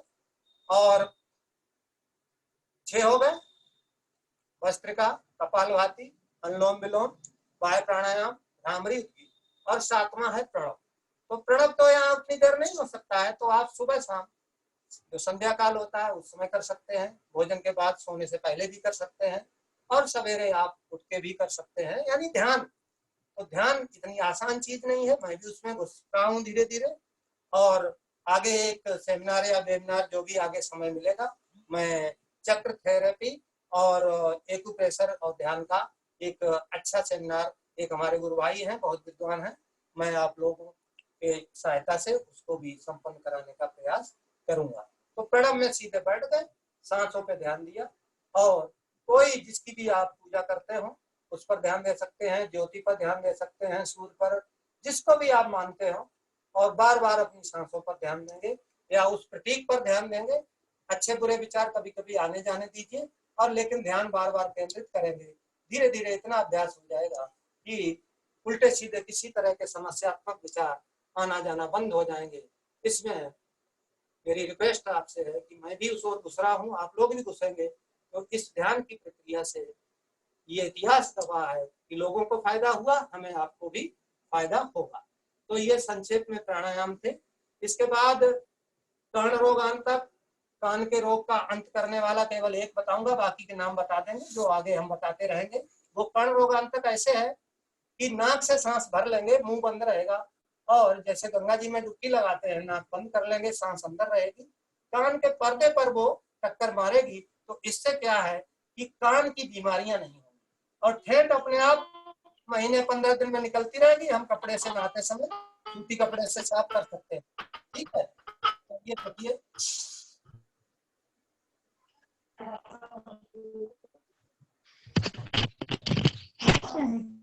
जब हवाई जहाज में बैठते तो कान बजता है कभी, जमन तार मन का वो कर्ण रोगांतक है। ये 70 लोग एक दिन कर लीजिए, ज्यादा नहीं, कोनो तगादा करे कि दे नहीं, और धीरे धीरे इसको आप फलाने गए तो हम आप कर लिया। अब आ जाइए, कुछ मुद्राएं आपको 4 मुद्राएं हम बता दे रहे हैं। ज्ञान ध्यान मुद्रा मालूम है, ये है प्राण मुद्रा, सबसे छोटी वाली, और अनामिका दोनों को मिलाया अंगूठे से, ये इस तरह, और वो दोनों उंगलियां सीधी कर दी। इससे हमारी रोग प्रतिरोधी क्षमता, जो हमारा श्वसन तंत्र है, और जो कोरोना में सांस का ही तंत्र सबसे ज्यादा प्रभावित होता है, तो अगर हम खाली बैठ के 10-15 मिनट जो है ये प्राण मुद्रा अगर कर लेंगे तो बहुत फायदा होगा। कोरोना ही नहीं, साल भर आप कर लीजिए, जब दिन में टाइम मिल जाए, 2 मिनट कर लीजिए, 1 मिनट कर लीजिए, 5 मिनट कर लीजिए, 10 मिनट कर लीजिए। ये प्राण मुद्रा है, ये हमारे रोग प्रतिरोधी क्षमता को मजबूत करता है, और सांस रोकने की क्षमता भी हमारे अंदर बढ़ती है। दूसरा है ये जो अनामिका है, जिसका अनुलोम विलोम में भी सहारा लिया था, ये पृथ्वी मुद्रा है। पृथ्वी मुद्रा हमारे शरीर की गर्मी को शांत करती है। जैसे बुखार आ गया, बुखार आ गया तो क्या करें, तो हम पृथ्वी मुद्रा लगा सकते हैं, बहुत अच्छी है। लेकिन अब बुखार आ गया तो सूर्य भेदी और चंद्र भेदी दो प्राणायाम होते हैं। बुखार में सूर्य भेदी करेंगे तो हीट बढ़ जाएगी, तो यहाँ पर हम पृथ्वी मुद्रा अगर कर लेंगे तो हमारा बुखार जो है तापमान धीरे धीरे कम होने लगेगा। या बहुत लू चल रही, तापमान ज्यादा है, उस समय भी हम कहीं भी रास्ते में भी बैठे हैं तो पृथ्वी मुद्रा कर सकते हैं। इसके बाद है ये जो अनामिका और जो मध्यिका है बीच वाली, इन दोनों को पकड़ लीजिए अंगूठे के साथ, और बाकी पहली ये तर्जनी और छोटी वाली इनको सीधा रखेंगे। ये अपान मुद्रा है, इससे हमारे जो आंतें हैं, किडनी है, लीवर है, जो अंदर के अंग हैं, ये बड़े दुरुस्त रहते हैं, तो इससे हमारा पेट भी साफ रहता है। तो अपान मुद्रा को हमको करना चाहिए। और लास्ट में जो है वो हमारी वही ज्ञान मुद्रा, ध्यान मुद्रा। तो ये मुद्राएं हैं, इनका हम लोग अभ्यास कर सकते हैं, इनसे हमको बहुत ज्यादा फायदा होता है। और आगे आने वाले समय में जब भी मौका मिलेगा आपको इस तरह और भी चीजें, आज हमने बहुत ही संक्षेप में जो चीजें थी वो रखी हैं। अभी दिनचर्या और चीजें जो आपकी प्रश्नोत्तरी आएगी उसमें मैं और अधिक स्पष्ट कर दूंगा। बहुत बहुत धन्यवाद।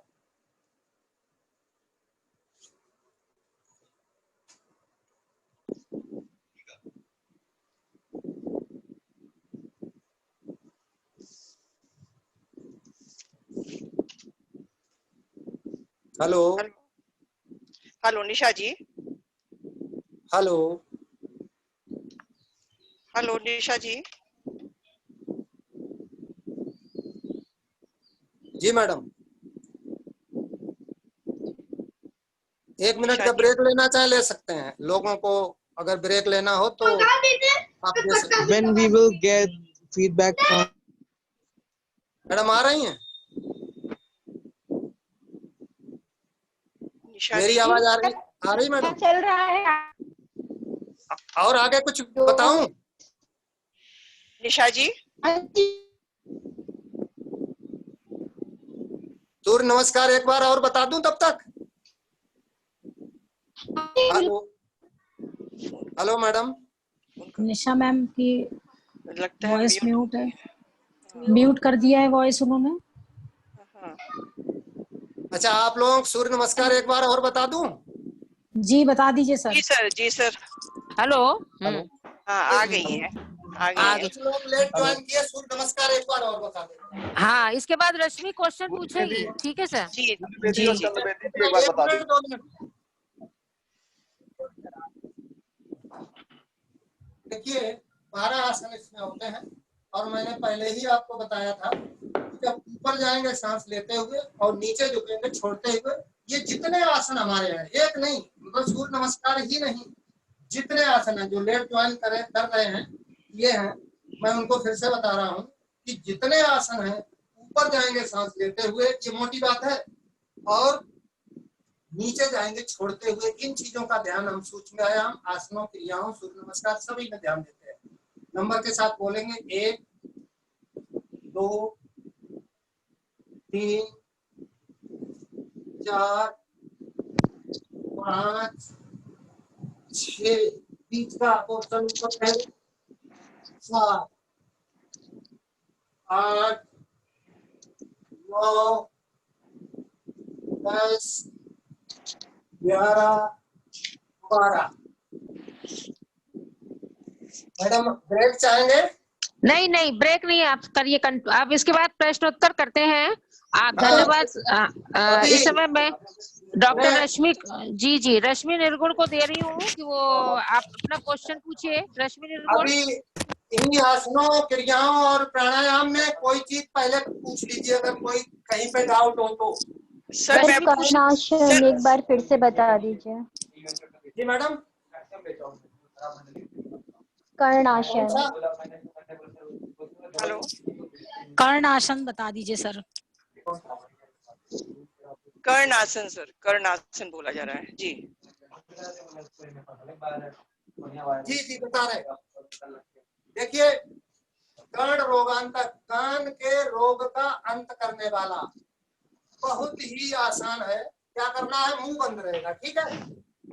नाक से गहरी सांस लेंगे और तुरंत जैसे गंगा जी में डुबकी लगाते एकदम नाक बंद कर ले। कहने मतलब जो सांस आपने अंदर ली है वो बाहर ना निकल पाए, मुंह से तो निकलने ही नहीं देंगे और नाक को हम लोग ऐसे बंद कर लेंगे।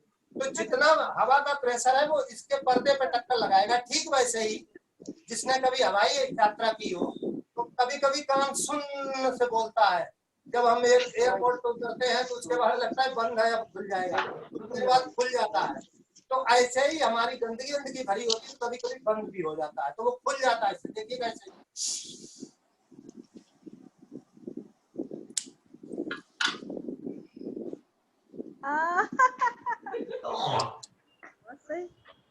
और धीरे धीरे आप करके देख लीजिए।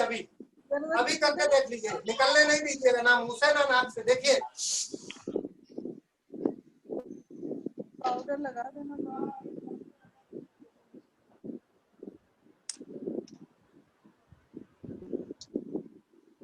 धीरे धीरे नाक से ही छोड़ेंगे। तो ये सप्ताह में 3 दिन कर ले, जरूरी नहीं 7 दिन करेंगे। यानी चेंज कर करके जब ज्यादा हो जाता है, जैसे आप कहें हम 1 घंटे से ज्यादा नहीं दे पाएंगे, तो किसी चीज को किसी दिन, जैसे सूर्य नमस्कार आपने 3 दिन कर लिया, ठीक है, 5-5 बार, तो 3 दिन आप लेटने वाली, पेट के बल और पीठ के बल लेटने वाली कर सकते हैं। जी मैडम। हेलो। हाँ तो हाँ पूछो रश्मि। हाँ जी, जैसा कि हम सभी जानते हैं कि ईश्वर धरती ने जो है मनुष्य को सबसे ज्यादा बुद्धि दी है। सर, इतने ज्ञानवर्धक योग प्रदर्शन एवं व्याख्यान के बाद जिज्ञासा होना स्वाभाविक है। जी मैं जो हूँ बहुत सारे लोगों के प्रश्न देख पा रही हूँ सर। एक एक करके मैं प्रश्न रखूंगी, तो मैं चाहती हूँ कि मैं आपकी आज्ञा हो तो मैं प्रश्न पढ़ूं। जी बिल्कुल, अनुमति है मैडम। जी, पहला प्रश्न है, बुजुर्ग, जैसा हम सभी जानते हैं कि कोविड-19 का बुजुर्ग एवं असाध्य रोगी, गर्भवती महिलाओं को जो है इसका बहुत ज्यादा खतरा है, तो इसको बचाव के लिए कौन कौन से प्राणायाम एवं आसन करने चाहिए, ये प्रश्न है। जी, बहुत ही बढ़िया प्रश्न है मैडम आपका। और इसमें मैं आपको बता दूं कि जो हमारे बुजुर्ग हैं, पहला कर्तव्य तो ये है कि जो भी घर के उनसे छोटे लोग हैं सब उनका ध्यान रखें। दूसरा ये है कि जितने मैंने अभी बताए हैं इसमें जो कठिन है वो उनसे मत कराइए। जैसे मैंने कहा कि ये बैठ के ये हाथ वाले छोटे छोटे जॉइंट्स वाले, ये इनसे जरूर कराइए। मैडम है कि बुजुर्ग लोग भस्त्रिका बड़े आराम से कर सकते हैं।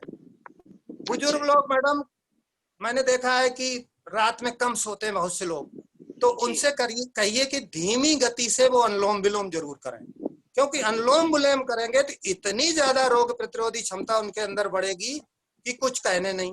और साथ में वायु प्राणायाम भी मिला दें, उसमें भ्रामरी मिला दें, ओम का उच्चारण उनसे करवा दें। तो जितना आप लोग उनसे करा सकें, उन्हें बता सकें, उन्हें बताइएगा और बहुत ज्यादा फायदा होगा। खान पान की चीजें भी मैं बाद में बता दूंगा। और ये जहां तक गर्भवती महिलाओं की बात है तो देखिए वो उनको कपालभाति मैडम नहीं करनी है, ठीक है मैडम। और जो बीमार लोग हैं जिनको पेट संबंधी बीमारी है उनको कपालभाति नहीं करनी है। अगर उनको बुखार है तो भस्त्रिका नहीं करनी है। क्यों? भस्त्रिका से हीट बढ़ती है मैडम, भस्त्रिका से गर्मी बढ़ती है, तो बुखार में भस्त्रिका नहीं करनी है, लेकिन धीमी गति से क्षमता अनुसार अनुलोम विलोम उनको कराइए, बहुत रोग प्रतिरोधी क्षमता बढ़ेगी। और जो मैंने आपको मरकट बताया था ना मैडम, लेट के बंदर वाला, जो 3 भाग बताए थे, वो बुजुर्गों से कहिए अवश्य करें उसको। और जो लेटने वाली एक्सरसाइजें हैं वो भी प्रेफर करिएगा उन लोगों को, तो बहुत फायदा होगा। इतना उनके लिए मैडम पर्याप्त है अगर डेली करते हैं तो। मतलब सर अब जो है इसका मतलब वृद्ध लोगों की बहानेबाजी नहीं चलेगी, आसान बहानेबाजी चलने नहीं दीजिए। आप लोग कहिए खाना नाश्ता नहीं देंगे, आप पहले करते आइए। हाँ, हमारे सामने गायत्री पार्क है मैडम, गायत्री पार्क में सब लोग करते हैं, आज भी कर रहे थे सब हास्यासन। अभी मैंने देखिए ताली बजाना और हास्यासन नहीं कराया, वो भी अभी करा दूंगा। जी सर, नेक्स्ट क्वेश्चन में देख रही है। जी नेक्स्ट क्वेश्चन है, कुछ मिलते जुलते ही क्वेश्चन है जी। श्रीमती संगीता वाजपेयी, सुमन मैडम और सुनील कुमार जी का है कोविड-19 सबसे ज्यादा श्वसन तंत्र को प्रभावित करता है, तो किन आसनों या प्राणायाम से श्वसन तंत्र को अधिक सशक्त बनाया जा सकता है? अभी तो सर आपने एक बताया था प्राण मुद्रा, उसके अलावा और कौन कौन से किए जा सकते हैं? जी जी जी जी, जैसे हमने अभी आपको प्राण मुद्रा बताई, तो मुद्राओं में सब तो मैंने नहीं बताई हैं, मुद्राएं बहुत हैं, लेकिन हमारी जो सूक्ष्म व्यायाम, आसन, क्रियाएं और प्राणायाम ये पर्याप्त है श्वसन तंत्र के लिए। जैसे भस्त्रिका हमने, वैसे कपालभाति नंबर 1 पे है मैडम, लेकिन श्वसन तंत्र के लिए भस्त्रिका नंबर 1 पे है। जैसे मान लो, मैं एक उदाहरण देके समझा रहा हूँ आपको। शाम को आपने भोजन कर लिया, विशेषकर सर्दी के ऋतु में शाम को कुछ लोग भोजन कर लेते हैं और कुछ चिकना वैसा खा लिया, तो रात में सो नहीं पा रहे, लगता है कि उबकाई से आ रही है, सांस लेने में दिक्कत आ रही है, एसी में कुछ लोग ट्रेन में दिक्कत होने लगती खाना खाने के बाद। सबसे बढ़िया है तुरंत गहरी सांस लो, गहरी सांस छोड़ो, गहरी सांस लो, गहरी सांस छोड़ो। और घर में यही काली मिर्च है और तुलसी के पत्ते, नहीं तो सूखे पत्ते तुलसी के हों, या गुरकुल कांगड़ी वाली चाय हो, थोड़ी सी डाल के उनको पिला दीजिए बिना दूध की, बिना दूध की, एकदम बिल्कुल नॉर्मल हो जाएंगे, श्वसन तंत्र एकदम उनका मजबूत होगा। तो प्राणायाम के साथ खान पान को भी अपनाना पड़ेगा मैडम। इसका मतलब सर दूध की चाय नुकसानदेह है? अभी दूध के बारे में अगर आप पूछना चाहेंगे तो अभी ये पहले प्रश्न पूछ लीजिए। कुछ मैं ट्रेनिंग करके आया मुंबई से, तो मैं दूध के बारे में थोड़ा आपको बता। अच्छा ठीक है सर, नेक्स्ट क्वेश्चन है श्रीमती पूजा अग्रवाल जी, स्वागत है। हाँ जी, अर्चना जी और वंदना जी का है। बीपी, शुगर और हार्ट के मरीजों को कोरोना से बचने में योग किस प्रकार सहायक है? जी, बहुत बढ़िया सवाल है मैडम जी। देखिए मैडम, जो बीपी के मरीज हैं और हार्ट के मरीज हैं, उनको बहुत टफ वाली एक्सरसाइज नहीं करनी है। जैसे हार्ट वाले को मैंने नहीं सर्वांगासन बताया, तो उल्टा पैर ऊपर चले गए थे, सर नीचे जी, ऐसी चीजें उनसे नहीं करानी है, ये एक विशेष ध्यान रखें जी सर। उनसे बीपी शुगर वालों को जो छोटे व्यायाम है, सूक्ष्म क्रियाएं हैं, जिन पे हार्ट पे बहुत ज्यादा लोड नहीं पड़ रहा है, वो क्रियाएं करानी है। और प्लस जो हमारे प्राणायाम है वो बीपी शुगर वाले सभी कर सकते हैं, पर हार्ट वाले जो है कपालभाति को अवॉइड करें। जिनको हार्ट अटैक हो गया है या होने की कभी आशंका रही हो, तो वो कपालभाति ना करें, भोजन पर नियंत्रण रखें। बाकी सारे प्राणायाम उनके लिए लाभदायक है। एक चीज और इसमें आपको बता दूं कि जैसे हम पूछें कि हार्ट के लिए क्या, उसके लिए क्या, तो वो तो ठीक है कि किसी असाध्य रोग में कोई प्राणायाम वो ना करे, वो तो ठीक है। लेकिन मैं आपको बता दूं कि जब हम लोग चटनी बनाते हैं तो कच्चा आम भी जरूरत है, थोड़ी गुड़ की भी जरूरत है, थोड़ा नमक की, थोड़ा प्याज की, थोड़ा लहसुन, थोड़ा टमाटर। तो वैसे ही अगर प्राणायाम की ये चटनी, जितने प्राणायाम मैंने बताए हैं वो मिलके करोगे तो ऐसी कोई बीमारी नहीं है इसमें ये फायदा मैडम नहीं करेगा। अब कोरोना आप सभी से कोई वायरस हो, सब में ये फायदेमंद है। सर ये कोरोना की बात हो रही थी, एक बहुत ही इंटरेस्टिंग प्रश्न आ रहा है हमारी सरस्वती राय मैम, चित्रा मैम जी, और एक दो लोग कुछ मिलता हुआ सवाल है, तो मैं दोनों को मिक्स करके आपके सामने रख रही हूँ। धन्यवाद। क्या लंबे समय से लॉकडाउन के कारण पन अवसाद, टेंशन, तलाक की समस्या, घरेलू समस्याएं पहले की अपेक्षा बढ़ी हैं? योग इसमें किस तरीके से सहायक हो सकता है? बहुत इंटरेस्टिंग क्वेश्चन है सर। नहीं, बहुत ही बढ़िया, आपने भी कह दिया, मैं भी उसको मोहर लगा रहा हूँ कि बहुत अच्छा सवाल आपने पूछा है। और मैं भी न्यूज प्रेमी हूँ और अखबार भी पढ़ लेता हूँ। सब स्टूडेंट्स के लिए माइंड कंसंट्रेशन और माइंड को रखने के लिए मैं आंसर बता रहा हूँ। कोई मैडम भी देखो, अभी मैं और लोगों के भी विचार लूंगा। मैडम का मैंने सुन लिया है। जी आप बोलिए। हाँ, मैं बोल रहा हूँ, वो ये मैडम है कि लॉकडाउन के समय देखिए जो गरीब है, अब उसको आप क्या समझाओगे, उसे तो रोटी और पैसा चाहिए। लेकिन जो हम सामान्य लोग हैं, जिनको वेतन है, व्यवसाय है, थोड़ा खान पान में दिक्कत नहीं है, उनको मैडम धैर्य धारण करना। वो धैर्य कैसे आएगा? योग के द्वारा आएगा। योग कैसे आएगा कि जो बड़े लोग हैं पहले उनमें सहनशीलता आनी चाहिए कि बच्चों को डांट के बुला रहे हैं, बच्चों को गाली दे रहे हैं, बच्चों को हड़का रहे हैं, मम्मी दिन भर खाना बना रही है, बर्तन धो रही है, सब बच्चों को हड़का रही है, बुजुर्गों को भी हड़का रही है। तो लड़ाई होना स्वाभाविक है। तो ऐसे में सबको सहयोग मैडम करना चाहिए। दूसरा है कि इसमें गुस्से को रोकना है, और गुस्से को रोकने के लिए बिना मेडिटेशन कुछ संभव नहीं है। मैं भी इससे सहमत हूँ, और मैं भी ईश्वर पदार्पण कर रहा हूँ धीरे धीरे मैडम। तो प्राणायाम जैसे अनुलोम विलोम है, आपको बहुत तेज गुस्सा आ जाए, आप अनुलोम विलोम करिए, आपको फायदा होगा। और अनुलोम विलोम में मैडम नाड़ी शोधन भी कर सकते। कैसे? नाड़ी शोधन ये होता है कि जैसे आपने अनुलोम विलोम किया, गहरी सांस ली, मान लो कि आपने 3 सेकंड में ली, तो आप 6 सेकंड रोके रहिए, और फिर 3 सेकंड में निकाल दीजिए, और 6 सेकंड बाह्य कुंभक कर दीजिए, यानी बाहर रोकना। अंता कुंभक को केवल कुंभक ही कहते हैं, जरूरी नहीं कि उसे अंता कुंभक कहें, कुंभक कह देते हैं। तो वो नाड़ी शोधन हो गया। तो जो भस्त्रिका, अनुलोम विलोम ये गुस्सा आने पे अगर करेगा तो उसका गुस्सा काफी शांत होता है। पानी पी ले, गुस्सा शांत कर ले, और गुस्से अगर थोड़ी बहुत लड़ाई हो जाए, थोड़ा वाक चंचलता कारण थोड़ा कहते ना कि सब लोग एक घर में इतने बर्तन होंगे तो आवाज तो करेंगे ही, तो थोड़ी देर बाद लड़ाई को भूलना, यानी बेशरम बनना। हु से व्हाट से लेट देम से, हु से व्हाट से लेट देम से, यानी उनको बकने दो। चलो उन्होंने कुछ कह दिया, मम्मी ने कुछ कह दिया, बुआ ने कुछ कह दिया, दादी ने कुछ कह दिया, थोड़ी देर बाद उनको फिर नाश्ता लेके पहुंच गए, तो उनको बड़ा अच्छा लगेगा, देखो अभी हमने डांटा और अभी ये नाश्ता लेके आ गया या आ गई। तो कहने का मतलब है इसमें सहनशीलता बहुत जरूरी है। और योग में जो हमारे प्राणायाम है, हमारे ध्यान की क्रिया है, ये हमको सहनशीलता सिखाती है। और जब बड़ों में सहनशीलता आ जाएगी तो ऑटोमेटिक गुस्सा कम होगा। इसी तरह हस्बैंड वाइफ की जो तलाक वाला मामला लिया है, तो दोनों को ही, अब नए नए तो लड़ाई कर सकते हैं, लेकिन धीरे धीरे उनमें अंडरस्टैंडिंग आने लगती है। लेकिन दिन भर साथ साथ रहेंगे, ऑफिस नहीं जाएंगे, तो लड़ाई हो जाती है। तो उनको कहो भैया योग करो, तो धीरे धीरे तुम्हारा लड़ाई झगड़ा बंद हो जाएगा। ये सब स्वाभाविक क्रिया है। सर, हमारी सहभागी रश्मि शुक्ला जी जो है जी, के अंदर लग रहा है जिज्ञासा है बहुत ज्यादा, तो आगे के प्रश्न मैं चाहती हूँ कि अब वो पूछें अपने भी, और स्क्रीन में जो आ रहे हैं उसको। सर नमस्कार। हाँ, उनका हार्दिक स्वागत है। नमस्कार जी, धन्यवाद सर। जी नमस्कार सर। नमस्कार मैडम जी सर, कुछ प्रतिभागी हैं जिनके मन में जिज्ञासा है, और वो कुछ प्रश्न मुझे लिखकर चैट बॉक्स में दे रहे हैं, तो मैंने सोचा उनसे एक एक प्रश्न आपसे शेयर करें, और आप सभी उनके प्रश्नों का उत्तर दे दीजिए, उनकी जिज्ञासा संतुष्ट हो जाए। अभी 5:20 हुआ है। संचालिका महोदया से अनुमति आप ले लें, और हमें कोई आपत्ति नहीं है।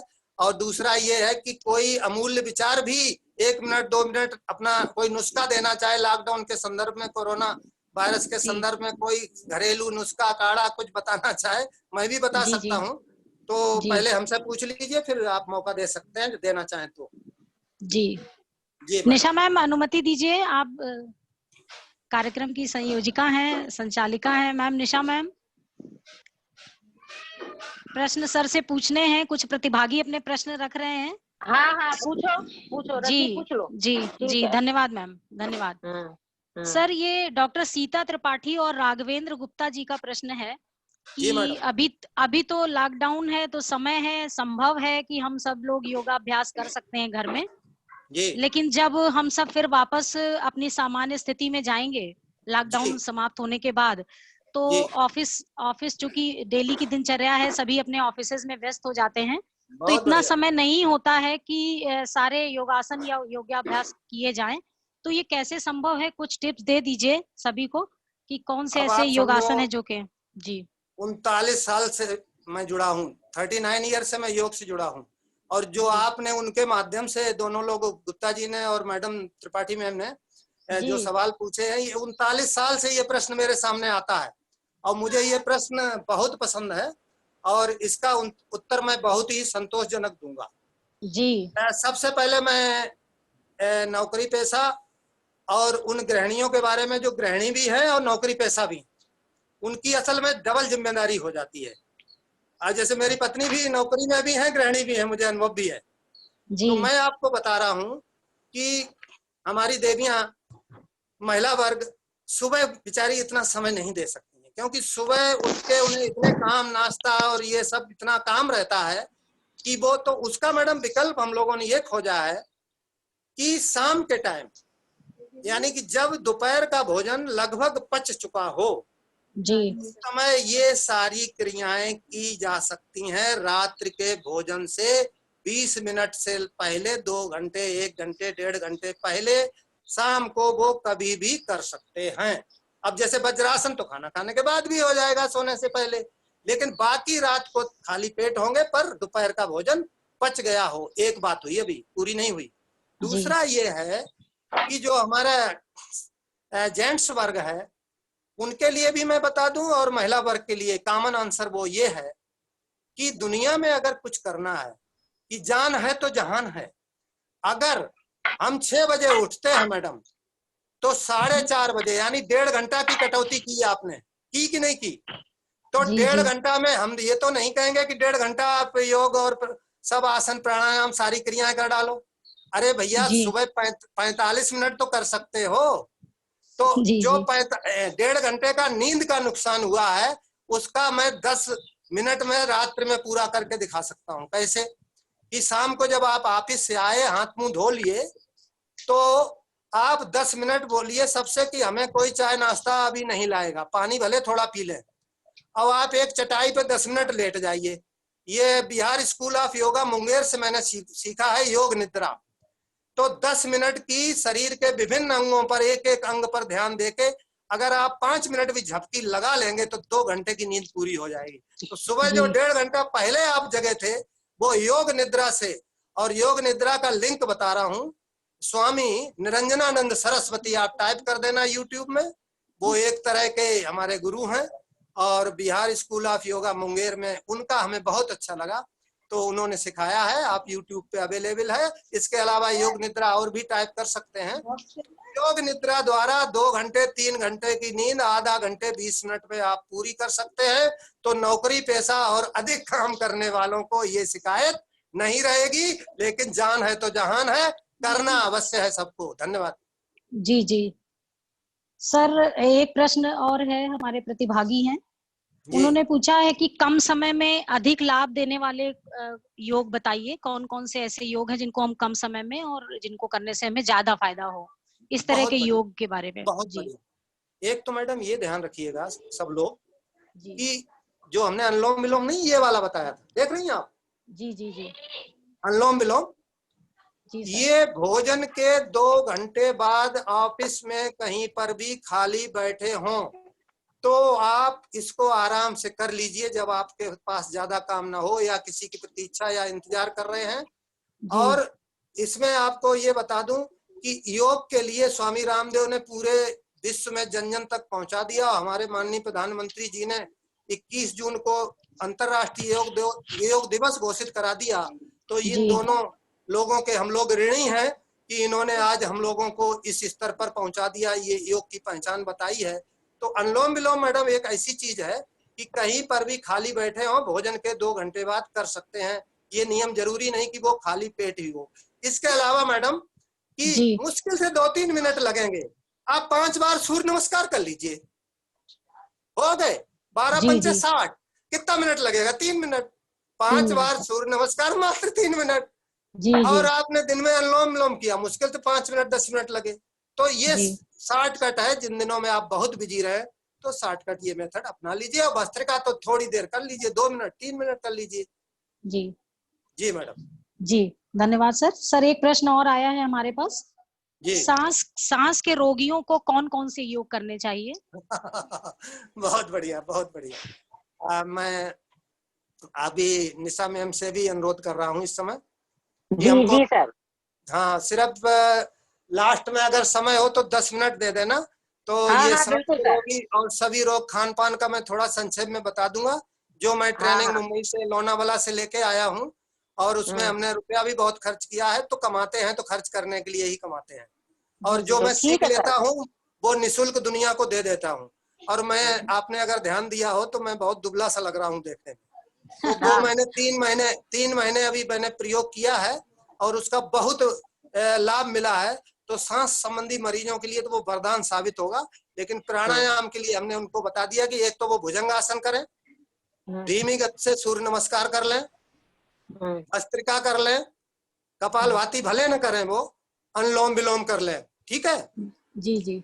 और कुछ शोधन की क्रियाएं हैं, वो उन्हीं बाद में जो 10 मिनट आप देंगी उनमें हम बता देंगे। जी जी सर। मैडम। ठीक है सर आप बताइए, 10 मिनट में बताइए सर, हम लोग भी सीख लें। धन्यवाद ठीक है सर, मैडम। बताइए। हाँ ठीक है, बताइए। देखिए ये है कि यदि आपको प्योर दूध मिल जाता है यानी शुद्ध दूध, तब तो आप थोड़ा बहुत शाम को दूध ले लीजिए। और चाय में अगर लेने के बहुत हैबिचुअल है, बहुत आदती हैं, तो चाय में थोड़ा डाल लीजिए बिना मलाई का। मैं तो नहीं, देखिए मैं 12 अक्टूबर से मैंने दूध छोड़ दिया है। दूध और दूध के सभी बने पदार्थ मैंने छोड़ दिए हैं। और दूध का विकल्प बता दूं मैडम क्या है? जी बताइए। जी। एक कच्चा नारियल बाजार से ले आइए, उसका जो कचड़ा निकाल दीजिए, नारियल को तोड़ के अंदर से कच्चा नारियल निकाल लीजिए और उसमें करीब 2-3 गिलास पानी डाल के मिक्सी में पीस लीजिए। पहले थोड़ा पानी डालिए, 1-1.5 गिलास, और मिक्सी में आधी मिक्सी रखिए, नहीं तो ज्यादा भर देंगे तो फैल जाएगा। करीब मैडम 1.25 लीटर एक नारियल बनता है। उस दूध का आप कुछ भी बना सकती हैं, खीर भी बना सकती हैं, दही भी बना सकती हैं। एक बात, दूसरा विकल्प है सोयाबीन। आप अगर 100 ग्राम 200 ग्राम सोयाबीन भिगे दें, 2 दिन भिगोनी पड़ेगी, पानी बदलते रहिए, नहीं तो थोड़ा वो पानी सड़ने लगता है। इस सोयाबीन को पीस के आप 1.5 लीटर 2 लीटर 2.5 लीटर, बहुत सस्ता पड़ता है, जो अपना दूध हम खरीदते हैं ना उससे बहुत सस्ता पड़ता है। इससे पनीर बना सकते हैं, दही बना सकते हैं, दूध की चाय बना सकते हैं, खीर बना सकते हैं, जो आइटम दूध की बर्फी कुछ भी बनाना हो सब कुछ बन जाएगा। ये विकल्प है। और दूध नुकसान क्यों है वो मैं आपको बता दूं कि दुनिया में जितने प्राणी हैं, दूध केवल माँ के बच्चे के लिए बनाया गया, ठलुओं के लिए नहीं। लेकिन हम आपको परिवार में इस तरह का वातावरण हमें आपको मिला है कि हम लोग दूध के हैबिचुअल हो गए। और इस समय दूध में जो चारा है, जो दाना है, वो तो दूषित हमारे गाय और भैंसों को मिल रहा है, बकरी हो भेड़ हो, तो इसलिए। और तो सबसे ज्यादा जो कैंसर हो रहा मैडम, वो पंजाब और गुजरात में हो रहा है, जो डेयरी में सर्वाधिक सबसे आगे है। और अमेरिका में भी दूध का काम बहुत होता है, वहां भी कैंसर बहुत होते हैं। तो हम लोग दूध, हम ये तो नहीं कहेंगे कि आपके घर का दूध है, वहां पर चारा आपके खेत से आता है, गाय बढ़िया देती, ठीक है पी लीजिए, नहीं नुकसान करेगा। लेकिन प्रदूषित दूध से कैंसर के बहुत खतरे हो रहे हैं। इसका आप डाटा गूगल में देख लीजिएगा, हरियाणा पंजाब और गुजरात का जो डेयरी में आगे है वहीं कैंसर ज्यादा है। तो ये नहीं कि कैंसर का कारण केवल दूध है, लेकिन कैंसर के कारणों में दूध एक महत्वपूर्ण कारक है मैडम। अब मैं आपको शोधन की क्रियाएं संक्षेप में बता रहा हूँ। एक तो मैडम जैसे पाइल्स हो जाती है, बवासीर, तो बवासीर के लिए ये है कि बड़ी आंत का साफ होना बहुत जरूरी है। तो मेरा आप सभी से अनुरोध है कि पहले YouTube के माध्यम से, क्योंकि मैं इतने कम समय में तो ट्रेनिंग नहीं दे पाऊंगा, तो आप YouTube के माध्यम से प्राकृतिक चिकित्सा और बड़ी आंत का शोधन वगैरह लिंक टाइप करके, और एक नोट कर लीजिए, NDS new diet system, NDS, हाँ NDS, और एक है IASS international association for scientific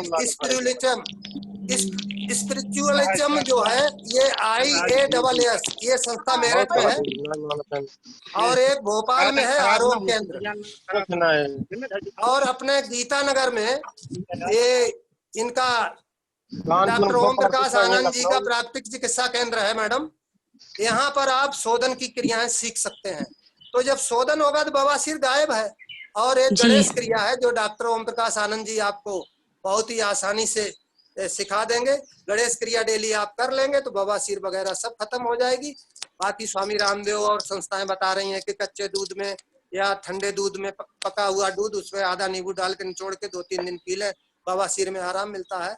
तो हम तो नहीं कह सकते हैं कि एकदम आराम मिलेगा। मेरा कहना है कि पेट की सफाई रखें, मिर्च मसाले तेल कम खाएं, खाना के साथ पानी कम से कम पिएं, खाना के 1 घंटे बाद पानी पिएं, पानी की शरीर में कमी ना होने दें, पेट साफ होने लगेगा, बवासीर खत्म हो जाएगी।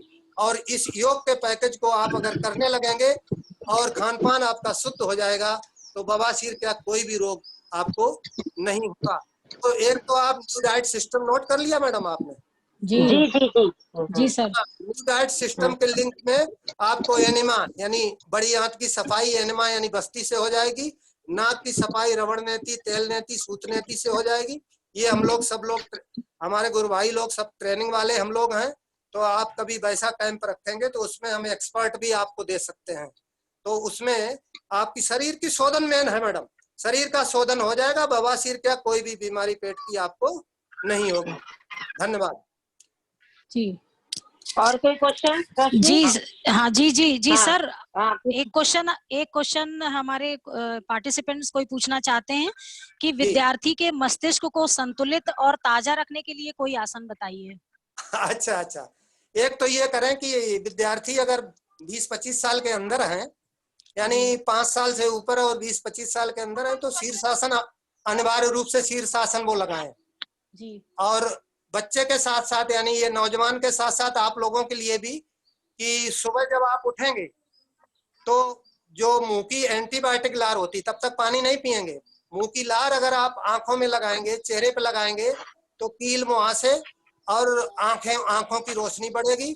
और इसके अलावा इसके बाद मुंह में पानी भरें और आंखों में छींटे मारें। आंखों में छींटे मारेंगे तो एकदम ताजगी आएगी। और इसके साथ शीर्षासन या सर्वांगासन के साथ साथ उनसे कहिएगा कि सूर्य नमस्कार और एक्सरसाइज और अनुलोम विलोम से उनसे बोलिएगा, मेमोरी पावर बहुत बढ़ती है और जो एकाग्रता है, कंसंट्रेशन है, वो अनुलोम विलोम से सबसे ज्यादा बच्चों में देखा गया है कि बढ़ता है। ये लोगों ने, स्वामी रामदेव जैसे लोगों ने सिद्ध भी किया है। जी सर, एक प्रश्न आया है सर कि कौन सा ऐसा आसन है जो हम खाना खाने या नाश्ता करने के बाद भी कर सकते हैं? जी मैडम, वज्रासन ये है, देखिए जी, ये बैठ गए दोनों पैरों पे और खाना खाने या नाश्ता के बाद आप जो है इसको कर सकते हैं। मैंने पहले भी बताया। और इसमें जितना अधिक से अधिक बैठ सके और ध्यान की क्रिया भी इसमें कर सकते हैं। और इसमें एक चीज मैडम मुझसे छूट गई है, मैं बता देता हूं कि प्रतिदिन जो हरी सब्जियां हैं उनकी भोजन के सलाद अनिवार्य कर दीजिए। और आंवला जब कच्चा आंवला आता है उस सीजन में आंवला का चाहे जूस ले लें, लौकी, खीरा, पेठा किसी के साथ, और उसमें तुलसी का पत्ता, पुदीना का पत्ता, हरा धनिया का पत्ता या लौकी कोई भी चीज डाल दें, टमाटर डाल दें, करेला डाल दें, तो वो शुगर के मरीजों को भी और हमारे आपके लिए भी, सबके लिए मतलब ग्रीन जूस। और ग्रीन जूस जिनको फोकट लगे, झंझट लगे कि हमें मिक्सी में पीसना, फिर नायलॉन की छन्नी लाना, फिर छानना, तो उनसे कहो चटनी जरूर हरी ले लें। उसमें पुदीना, हरी धनिया मिल जाए तो ठीक है, नहीं तो कोई बात नहीं। इस समय कच्चा आम आ रहा है, यानी सीजन की जो चीजें मिल जाए, चौलाई मिल जाए उसकी चटनी, यानी हरे पत्तों की चटनी या हरे पत्तों की सब्जियां या पालक भी जूस में मैडम डाल सकते हैं, पालक की भी चटनी बना सकते हैं। तो हरी पत्तियां जो भी ये चीजें लेंगे तो उनके अंदर क्लोरोफिल की मात्रा भरपूर रहेगी और वो ज्यादा स्वस्थ रहेंगे। डिब्बाबंद चीजें ले सकते हैं इमरजेंसी में, लेकिन ताजी। इसमें 4 शब्द मैडम नोट कर लीजिए सब लोग। जी सर, बताइए। Regional, original, seasonal, natural. ये वही मुंबई से सीखा मैंने। नेचुरल, रीजनल, ओरिजिनल और सीजनल, यही फल और यही सब्जियां जो खाएगा कोरोना को भगाएगा, उसके अंदर रोग प्रतिरोधी क्षमता बढ़ेगी और जितने इस तरह के वायरस और बीमारियां हैं सब दूर रहेंगी। हम लोग अनिवार्य हिस्सा मतलब महंगी चीज नहीं कि टमाटर सीजन पे नहीं आ रहा तो हम टमाटर नहीं, सीजन पे खाइए टमाटर। खीरा आ रहा है सीजन पे खाइए, कटहल आ रहा है सीजन पे खाइए। ये नहीं कि 200 रुपए कटहल आ रहा मत खाइए, कभी नहीं खाइए। नेचुरल, रीजनल, ओरिजिनल और सीजनल, इन चीजों का अगर अपने भोजन में अनिवार्य हिस्सा हम बना लेंगे, चाहे बवासीर हो, चाहे धमाका हो, चाहे हार्ट की प्रॉब्लम हो, चाहे ब्लड प्रेशर की प्रॉब्लम हो, भोजन पर अगर हमने नियंत्रण कर लिया, पका भोजन खाएंगे, पर हम कच्चा भोजन अगर अधिक से अधिक खाएं, कच्चा जिनको नहीं पचता है वो उसको जूस के रूप में ले सकते हैं, तो आपको फायदा ही फायदा होगा और सारी बीमारियां दूर होंगी। जी मैडम। रश्मि, और कोई क्वेश्चन? रश्मि? जी मैडम, वो पूछ रहे हैं। जी हाँ सर, एक क्वेश्चन आया है कि बुद्धि को और अधिक विकसित करने के लिए कौन से योग करने चाहिए? देखिए, एक तो स्वाध्याय योग है, कि जब तक पढ़ने की आदत नहीं डालोगे तो बुद्धि विकसित कैसे होगी। जी जी देखिए योग तो एक हम लोग केवल महर्षि पतंजलि का एक पार्ट ले लिए छोटा सा। अरे योग तो भैया चाहे हम पुस्तक पढ़ें, चाहे हम समाचार देखें, चाहे हम सत्संग करें, ये सब योग ही है। चाहे हम भक्ति योग करें, चाहे हम ज्ञान योग करें, सारे मैडम योग हैं। तो पढ़ने की आदत वाले लोगों को सुनने की, ये नहीं कि बहस करने लगे, पहले दूसरे को ध्यान से सुने तो ज्ञान बढ़ेगा। ये नहीं कि वो उससे विचार नहीं मिलते हैं, हम उसकी कोई भी अच्छी बात। तो मेरा मैडम मानना है कि दुनिया में जितनी भी संस्थाएं हैं, जहां से जो अच्छा मिले उसको ले लो, दुनिया को फ्री में बांट दो। हम लोग तो अध्यापक हैं सभी, तो हम लोग जहां से जो ज्ञान मिले और निःशुल्क बांट दो। मैंने तो 2006 में कसम खाई थी, प्रतिज्ञा ली थी, स्वामी रामदेव जी ने प्रतिज्ञा लिवाई थी कि सुबह का यानी अपने 24 घंटे के 2-2.5 घंटे समाज को दे पाओगे आजीवन। मैंने कहा गुरु जी दे देता हूँ, और दे दिया। जब आप बुला लीजिए किसी कॉलेज में, किसी संस्था में, किसी पार्क में मुझे बुला लीजिए, मैं कानपुर उपलब्ध हूँ तो जरूर आ जाऊंगा, और उसका कोई हिसाब किताब नहीं, निःशुल्क। जी सर एक प्रश्न और है जी। छोटे बच्चों के लिए खेल खेल में कौन से योग बच्चे कर सकते हैं? छोटे बच्चों को क्या बढ़िया योग। अब आपको बताएं कि छोटे बच्चों वाली बात आपने कही है तो मुझे याद आ गया अपना बचपन कि हम मैडम एक आवाज निकालते थे, बताऊं कैसे?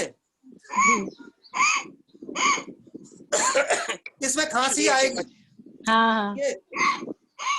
ये आवाज निकाल के खेलते थे कि छुप जाते थे, फिर कूद धीरे से कर देते थे। तो मालूम मैडम इससे महर्षि पतंजलि जी ने कौन सा प्राणायाम दिया? उसका नाम है मैडम, आज मैंने नहीं बताया लेकिन अब आपने पूछ दिया है बच्चों का, तो खेल खेल में बच्चों को मजा आएगा, उनको कराइएगा, उससे उच्चारण साफ होगा, अकलाना तुतलाना साफ होगा, उनका गला साफ होगा और बहुत ही बढ़िया वो स्पीच देने लगेंगे। उसका नाम है मैडम उज्जाई प्राणायाम। उज्जाई प्राणायाम लिख लीजिए। और इसको देखिए, जो टुकड़े में करेंगे उससे तो आपकी खांसी दूर होगी। देखिए इससे गला साफ हो जाएगा। तब जब आप प्राणायाम शुरू करें तो इसको पहले कर लें तो गला साफ हो गया। अब इसको करने का तरीका देख लीजिए।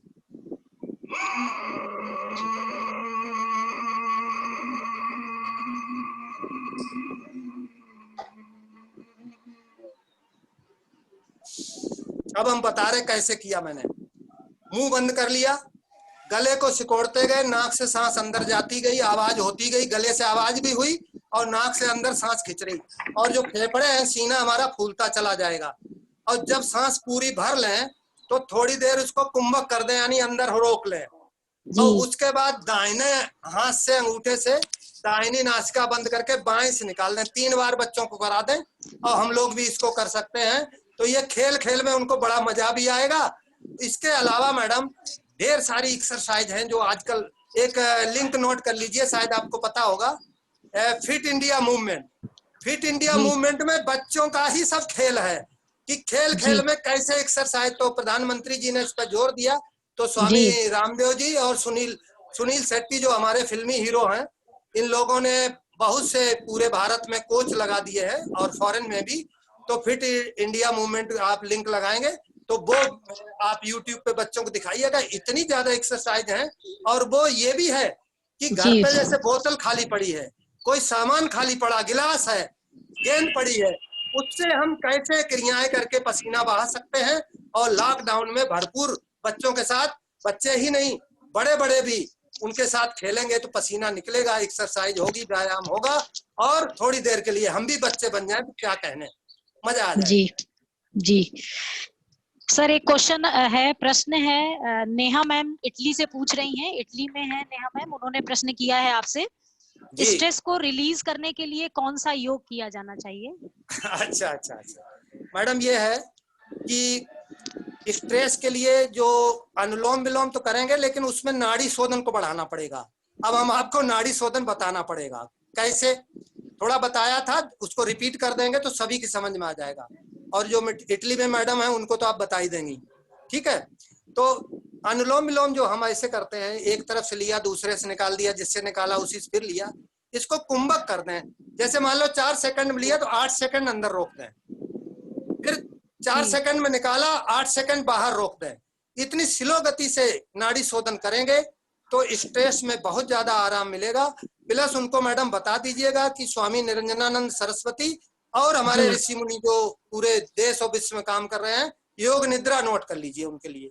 आधा घंटे अगर वो योग निद्रा ले लेंगे तो स्ट्रेस में बहुत ज्यादा आराम मिलेगा। इसके अलावा उनको ध्यान की प्रक्रिया में घुसना पड़ेगा। तो ध्यान उनको वज्रासन में कराइए। पहले वज्रासन कराएंगे तो एक तो पेट ठीक रहेगा, और दूसरे जो है ध्यान में उनसे कहना कि ध्यान भटके भी तो जो एक प्रतीकात्मक सिंबॉलिक कोई चिन्ह उन्होंने जो इंगित किया, चाहे भगवान का हो, इष्ट देवी देवता का हो, चाहे हमारी प्रकृति की कोई चीज हो, सूर्य हो, चंद्रमा हो, कोई भी चीज हो, उस पर ध्यान एकाग्र करेंगे और बार बार ध्यान एकाग्र करेंगे तो इससे भी हमारा तनाव कम होगा। और ध्यान में जब वो घुस जाएंगी तो फिर आपको खुद ही कहेंगी मजा आ गया। तो ध्यान, योग निद्रा, नाड़ी शोधन, ये 3 करें। बाकी जो सूर्य नमस्कार है वो तो वरदान नहीं है, उसमें तो पहले ही क्या, चटनी जब तक बना के नहीं खाओगे तो चटनी में मजा नहीं आएगा। जी जी सर, एक प्रश्न और आया है कि बीपी और शुगर के मरीज या फिर जिनको गले को ठीक रखना है उनके लिए कौन से योग हैं? ब्लड प्रेशर, शुगर और गले के। जी मैडम, देखिए एक तो ये है कि एक हमारी जो मुलैठी आती है, मुलैठी का भी काढ़ा ले सकते हैं, या मुलैठी के साथ काली मिर्च, तुलसी के पत्ते और थोड़ा अदरक का टुकड़ा डाल के ये काढ़ा पी लेंगे तो भी आपको ये गले का सिस्टम एकदम ठीक हो जाएगा।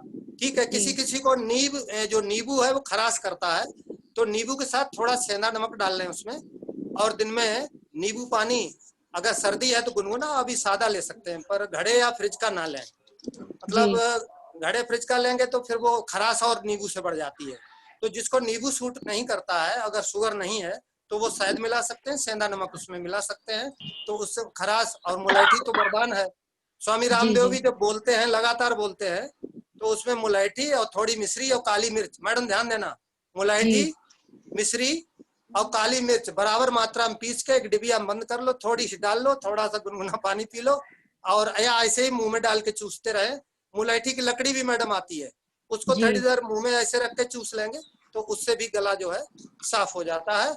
और कोई भी बिना दूध की चाय, जो कि गुरुकुल कांगड़ी जिसमें चाय की पत्ती नहीं होती है, जैसे स्वामी रामदेव की दिव्य पे, या और ढेर सारे लोग बनाते हैं, और कुछ नहीं है तो तुलसी के पत्ते, और सर्दियां हैं तो काली मिर्च डाल दो और 1 लौंग भी डाल दो। गर्मियों में लौंग से बचें क्योंकि लौंग थोड़ा गर्म होती है, तो सौंठ या अदरक डाल दें, थोड़ी हल्दी डाल दें, दालचीनी थोड़ी डाल दें, ये डाल देंगे तो बिल्कुल गले की खराश एकदम बिल्कुल ठीक हो जाएगी। और आंवले का तो वरदान है, आंवले के रात में 1 चम्मच भिगो दें, सुबह जो है थोड़ा गुनगुने पानी में प्लेट ऐसे पी जाए, तो रात का रखा हुआ आंवला, क्योंकि इस समय आंवला नहीं आ रहा है, तो पाउडर 1 चम्मच भिगो दिया, सुबह उसको पी गए, तो ये भी बहुत ज्यादा हमारे सांस संबंधी रोगों को और गले को साफ करता है। जी मैडम। जी सर, नेक्स्ट क्वेश्चन है, कौन से ऐसे योगासन है जिनको व्यस्त जीवन में रहकर भी रोज किया जा सकता है?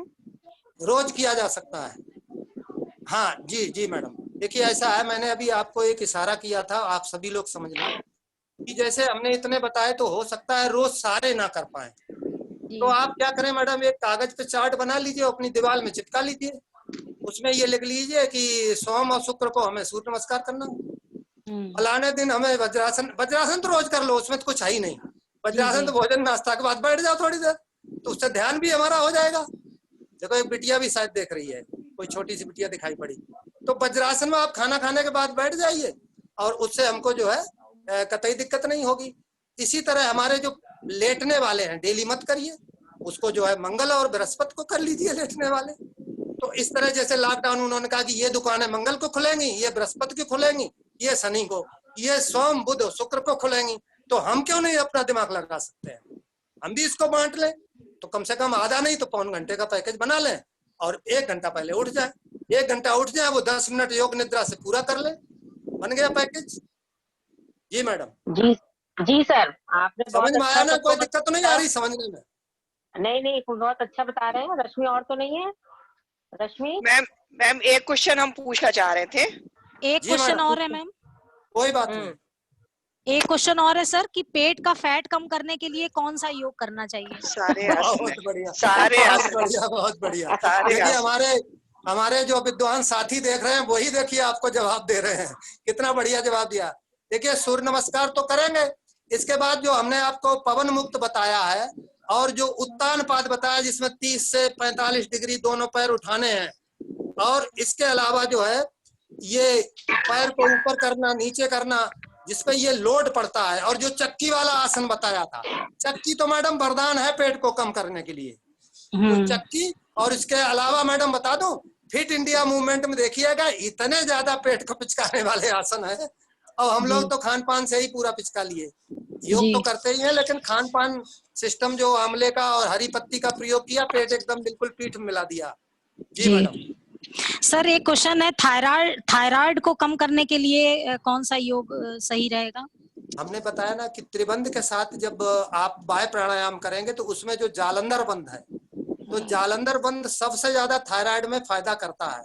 इसके अलावा मैडम जो थायराइड के लिए ये जो छोटी वाली उंगली और उसके बगल वाली ये जो प्राण मुद्रा हम मैडम करेंगे, ये सबसे ज्यादा थायराइड में फायदा करता है। और इसके अलावा जो भी हमारे आयुष विभाग ने काढ़े आपके लिए जारी किए हैं, वो चाहे कोरोना हो, चाहे थायराइड हो, चाहे कोई बीमारी हो, वो काढ़े डेली यूज में लाइएगा। और वो चाय जिनमें चाय की पत्ती नहीं है, चाहे वो गुरुकुल कांगड़ी की हो, चाहे स्वामी रामदेव की हो, चाहे श्री श्री रविशंकर जी की हो, किसी की भी हो जिसमें चाय की पत्ती नहीं होती है, उसमें करीब 15-20 जड़ी बूटियां होती हैं, उनको कहिए बोले ये सोचिए ही नहीं आपको थायराइड है। जो ये योग का पैकेज करने लगेगा उसको थायराइड आप छोड़ दीजिए, सारी बीमारियां दूर होंगी, मैं पक्का बता रहा हूँ। जी मैडम। जी सर एक क्वेश्चन और आ गया जी, क्या कम उम्र में योग के द्वारा जो बाल सफेद हो जाते हैं उनको रोका जा सकता है? बिल्कुल। अभी एक दिन मेरे छोटे बेटे से बहस चल रही थी, कह रहे पापा आप तो योग सिखाते हैं लेकिन मैं एक चीज आपको सिखाता हूँ। मैं क्या बेटा? वो बोले कि हम जो लड़के हैं ये जिम में जाते हैं तो कुछ अच्छी कंपनियों के जो प्रोटीन है तो ये लोग तो डिब्बा बंद बता रहे हैं। चलो खैर ठीक है, बच्चे नहीं मानते हैं तो चलो ठीक है डिब्बा बंद खा लो। तो उसके 2-3 बाल सफेद हो गए थे। मुझे उसने बताया कि पापा ये 2-3 बाल जो है मेरे 16-17 साल में थे, अब जब से हमने वो प्रोटीन ली, एक्सरसाइज की, वो बाल अब गायब हो गए, पता नहीं कहाँ चले। तो मेरे कहने का तात्पर्य है कि जो शीर्षासन लगाएगा, शीर्षासन नहीं लगाएगा सर्वांग आसन करेगा। 4 शब्द हमने आपको बताए थे, ओरिजिनल, नेचुरल, रीजनल, सीजनल। ये फल सब्जियां ड्राई फ्रूट्स बच्चे खाएंगे तो ऑटोमेटिक जो विटामिन की, कैल्शियम की, जो प्रोटीन की बच्चे के अंदर कमी है ये दूर हो जाएगी, तो सारे दोबारा काले बाल आ जाएंगे। ये बच्चों के ऊपर बहुत से प्रयोग हुए हैं मैडम। जी मैडम। जी धन्यवाद सर, आपका बहुत बहुत धन्यवाद। आपने सभी प्रश्नों के बहुत लोगों की जिज्ञासाएं कम 10 मिनट बचे हैं, आप चाहो प्रयोग करना चाहें कर लें, जैसे या कोई अनुभव अपना सुनाना चाहे सुना सकता है, मुझे भी लाभ मिल जाएगा। रश्मि निर्गुण तुम्हारा क्वेश्चन हो गया पूरा? मैम एक क्वेश्चन था मेरा, ये पूजा ने पूछा था बीपी शुगर का, तो हो गया था। पूजा का प्रश्न था बीपी शुगर और हार्ट के मरीजों को कोरोना से बचाने में योग किस प्रकार से सहायक है। इसमें मैं एक चीज और जोड़ना चाहूंगी कि जैसे सर आजकल आप देख रहे हैं कि हार्ट के मरीजों को तुरंत जो है या तो स्टंट डाल दिए जाते हैं या पेस मेकर लगा दिया जाता है। जी जी जी। तो इस तरीके के पेशेंट को कौन से योग या एक्सरसाइज करनी चाहिए, क्योंकि उनको तो कहा जाता है बहुत संभाल के रहना है। नहीं, बड़े ध्यान से सुन लीजिए। एक चूंकि पिछला जो क्वेश्चन आपका आया था पूरा जवाब मैंने ध्यान से नहीं दे पाया था, वो याद आ गया। शुगर के बारे में पहले बता देता हूँ, फिर हार्ट के बारे में। शुगर के बारे में मैडम जो है स्वामी रामदेव भी बताते हैं और हमने भी घर में प्रयोग किया है कि इस समय जो सीजन है मैडम, टमाटर की भी है, करेला की भी है और खीरा की भी है। तो इसमें क्या क्या डालना है मैडम? 1 करेला, 1 टमाटर, 1 खीरा, कुछ पत्ते पुदीना के और कुछ 5-7 पत्ते तुलसी के। ठीक है मैडम जी। और जरा सा छोटा टुकड़ा मटर के दाने भर अदरक, ज्यादा नहीं क्यों गर्मी है ना, तो अदरक ना मिले तो थोड़ा सौंठ, ये डाल के ग्रीन जूस उनको पिलाइएगा, शुगर नॉर्मल रहेगी। और मंडूक आसन उनसे दोनों पार्ट कराइएगा, एक सीधे हाथ वाला और एक मुट्ठी बंद करने वाला मंडूक कराइएगा उनसे। और वक्रासन और अर्ध मत्स्यंदासन, ये इतना उनसे शुगर वालों से कराइए। अब बात आ गई हार्ट की, तो हार्ट की एक आपको बात बता दूं कि जो ये न्यू डाइट सिस्टम है, अगर आपने कुछ वीडियो देख लिए तो जो आपके संपर्की हैं जिनको ब्लड प्रेशर और हार्ट, देखिए ब्लड प्रेशर से ही हार्ट की प्रॉब्लम आती है, जी जी एक्स्ट्रा कोलेस्ट्रॉल बढ़ जाता है, ठीक है, चर्बी बढ़ जाती है। तो न्यू डाइट सिस्टम, और उनको कहिए दूध छोड़ दें, और न्यू डाइट सिस्टम डेली हरी पत्ती की चटनी या जूस। आप देखिएगा 1 सप्ताह बाद ना उन्हें अस्पताल में जाना पड़ेगा, न कहीं जाना पड़ेगा, सारा तंत्र उनका ठीक हो जाएगा। और योग भी उनको ये बता दीजिएगा, बाकी जो काढ़े हैं वो सारे उपयोगी हैं हार्ट वालों के लिए, तो उसके लिए कहीं जाने की जरूरत नहीं है। ये हमको अंदर का जो गंदगी हमारी है वो काहे की, देखिए जो आमाशय की भरी गंदगी है वो सप्ताह में 1 दिन 5-6 लीटर सेंधा नमक डाल के गुनगुना पानी पी ले, और बाथरूम में जाके ये 2 उंगलियां डाल के पूरा उल्टी कर दे, इससे आपका आमाशय साफ हो गया। एनिमा के लिए आपको ट्रेनिंग लेनी पड़ेगी, उसमें वीडियो भी पड़े हैं। एनिमा यानी बड़ी आंत में जो महीनों से सालों से मल सड़ रहा है, तुरंत हार्ट का मरीज ठीक हो जाएगा। यानी जो हार्ट की शिकायत है वो अगर बड़ी आंत उसकी साफ हो गई तो वो कूदने लगेगा, मैं बता रहा हूँ आपको। तो उसके लिए पेट साफ करने के तरीके खान पान भी हैं, और एनिमा यानी बस्ती की क्रिया।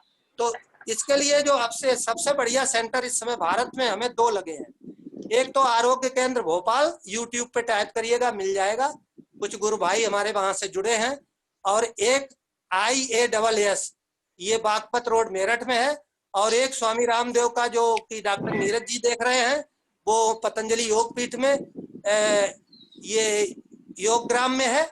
यहाँ पर अगर हम साल भर में अगर गाड़ी की सर्विस 2 बार कराते हैं तो हम अपने शरीर रूपी गाड़ी की सर्विस साल में अगर 1 बार कर लेंगे तो चाहे हार्ट हो, ब्लड प्रेशर हो, स्ट्रेस हो, बवासीर हो, कोई भी बीमारी सब भूल जाओगे, ये मेरी गारंटी है। 7 दिन का कम से कम पैकेज ले लीजिए प्राकृतिक चिकित्सा का, और कहीं नहीं जाना है तो डॉक्टर ओम प्रकाश आनंद जी से ले लीजिए आप 7 दिन का, वो पैकेज दे देंगे। लेकिन देखिए विश्वास होना चाहिए, विश्वास नहीं योग में, विश्वास नहीं प्राकृतिक चिकित्सा में तो सब बकवास है। मुझे तो विश्वास है, अंतरात्मा से मैं कन्याकुमारी जुड़ा था, आज भी आप लोगों के साथ इसी बहाने से जुड़ा हूँ और जीवन भर जुड़ा रहूंगा। तो हार्ट वार्ट आप जितनी बीमारियां हमको गिना रहे हैं कुछ नहीं होगा, सर्विस तो गाड़ी की हो जाए एक बार। तो प्राकृतिक चिकित्सा केंद्रों से जुड़िए, पहले यूट्यूब से जुड़िए, अच्छी किताबें पढ़िए, हमसे मेरा मोबाइल नंबर निशा मैम से है, आप ले लीजिए, व्हाट्सएप से जुड़ जाइए, अपना कोई ग्रुप बनाना चाहे हमें भी जोड़ लीजिए, हम आपको समय समय पर विशेष जानकारियां देते रहेंगे। 5 मिनट बचे हैं आप। सर एक प्रश्न और आया है, सर एक प्रश्न और आया है संतोष सिंह भदौरिया जी का।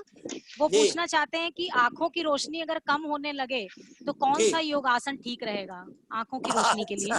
बहुत बढ़िया। देखिए अगर उन्होंने सुना है, सुन रहे हैं इस समय कि नहीं? हाँ सर है अभी वो। अच्छा नहीं है तो आप बता देना, उनसे कहना कि जो सर ने योग का पैकेज दिया उसका वीडियो तो शायद आपने बना ही लिया होगा। हाँ बना लिया सर। हाँ, बहुत बढ़िया सर वो सुन भी रहे हैं सर, वो हैं अभी आपके इसमें वेबिनार में, बहुत बढ़िया सुन रहे तो हैं। ये तो खैर उन्होंने सुना है, तो मैं कुछ चीजें आपको बताए दे रहा हूँ। एक तो ये है कि उनसे कहिए और आप लोग भी जुड़िए कि सुबह बासे मुंह, जैसे 4 बजे 5 बजे जब भी उठे बाथरूम में जाएं जी, और कोई पानी ना पिए, कोई कुल्ला ना करे, मुंह की लार दोनों आंखों में लगाएं, नंबर 1। अच्छा। तो हाँ, आंख की और आंख के आसपास की और कील मुहासे की कहीं पर भी एंटीबायोटिक होती है सुबह की लार। और आपने संतोष भदौरिया जी के माध्यम से एक बहुत अच्छी चीज याद दिला दी जो मैं बताना चाहता था, अपनी तरफ से भूल गया था जी।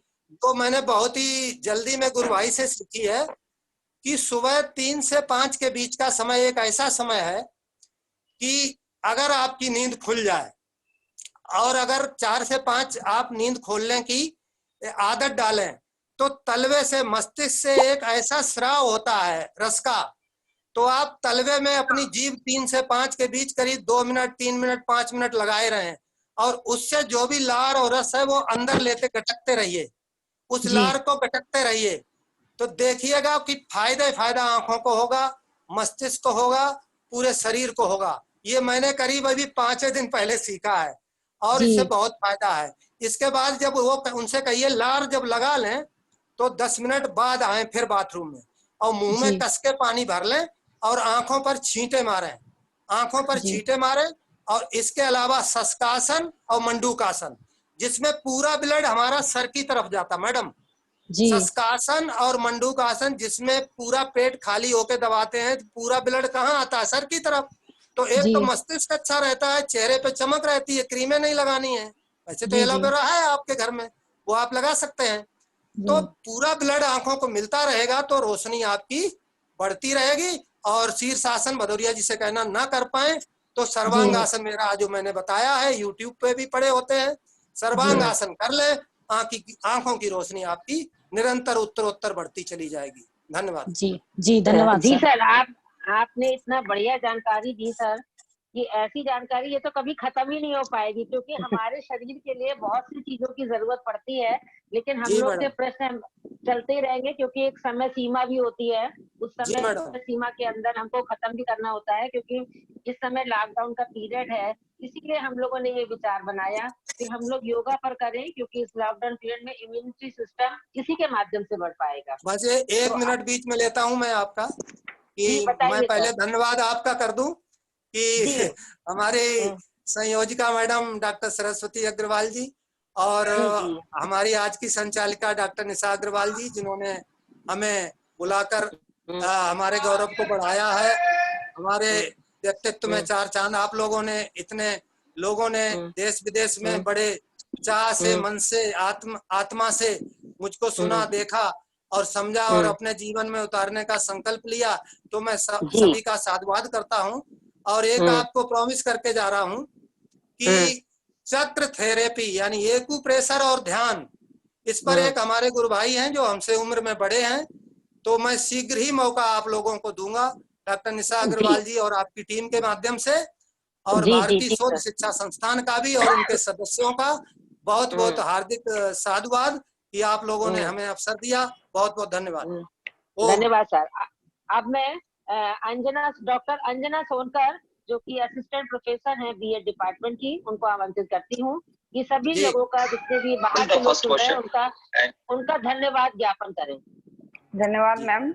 भारतीय शिक्षा शोध संस्थान कानपुर प्रकोष्ठ की तरफ से मैं डॉक्टर अंजना सोनकर धन्यवाद देती हूँ अपने मुख्य अतिथि डॉक्टर सीडी यादव, पूर्व प्राचार्य डीएवी ट्रेनिंग कॉलेज कानपुर का, जिन्होंने अपने उद्बोधन के द्वारा वर्तमान परिदृश्य में योग द्वारा अपने तन मन को स्वस्थ रखने की जानकारी दी। बहुत बहुत आभार सर। मैं धन्यवाद करती हूँ भारतीय शिक्षा शोध संस्थान कानपुर प्रकोष्ठ की संयोजिका डॉक्टर सरस्वती अग्रवाल जी, जिनकी प्रेरणा एवं दिशा निर्देशन से प्रत्येक कार्य को पूर्ण करने का सबल प्राप्त होता है। मैं धन्यवाद करती हूँ भारतीय शिक्षा शोध संस्थान कानपुर प्रकोष्ठ की अध्यक्षा एवं कार्यक्रम की कर्मठ संयोजिका डॉक्टर निशा अग्रवाल जी का, प्रत्येक कार्यक्रम का सफलतापूर्वक करने की ओर प्रेरित करता है। मैं धन्यवाद करती हूँ हमारे संस्थान की कार्यकारिणी समिति के उन समस्त कर्मठ, उत्साही एवं कर्तव्यनिष्ठ सदस्यों doctor Saraswati Rai ji, doctor Sita Tripathi ji, doctor रश्मि शुक्ला जी, डॉक्टर रश्मि निर्गुण जी, श्रीमती पूजा अग्रवाल जी, डॉक्टर कृष्णकांत जी, श्रीमती संगीता जी का, जिनके सहयोग के बिना किसी भी कार्यक्रम को पूर्ण रूप देना संभव नहीं है। अंत में मैं धन्यवाद देती हूँ विभिन्न प्रदेशों जैसे महाराष्ट्र, बिहार, मध्य प्रदेश एवं उत्तर प्रदेश के विभिन्न शहरों से एवं इटली जैसे देशों से जुड़े हमारे समस्त प्रतिभागियों का, जिनकी गरिमामय उपस्थिति ने भारतीय शिक्षा शोध संस्थान कानपुर प्रकोष्ठ का मान बढ़ाया है। धन्यवाद उन समस्त व्यक्तित्व का जिन्होंने प्रत्यक्ष एवं अप्रत्यक्ष रूप में इस कार्यक्रम को सहयोग किया। बहुत बहुत धन्यवाद, बहुत बहुत धन्यवाद। धन्यवाद अंजना, धन्यवाद अंजना। भारत की इस विषम परिस्थिति में हम सब स्वस्थ और सुरक्षित रहें और घर पर रहें, क्योंकि लॉकडाउन का पीरियड है, और जितना भी हम लोगों ने योग के माध्यम से सीखा है उसको अपने जीवन में आत्मसात करें, क्योंकि जान है तो जहान है। जीवन में कभी उदास मत होना, कभी किसी बात से निराश मत होना। जिंदगी एक संघर्ष है, चलती रहेगी, कभी अपने जीने का अंदाज मत खोना। धन्यवाद। धन्यवाद। धन्यवाद। Thank you all the participant.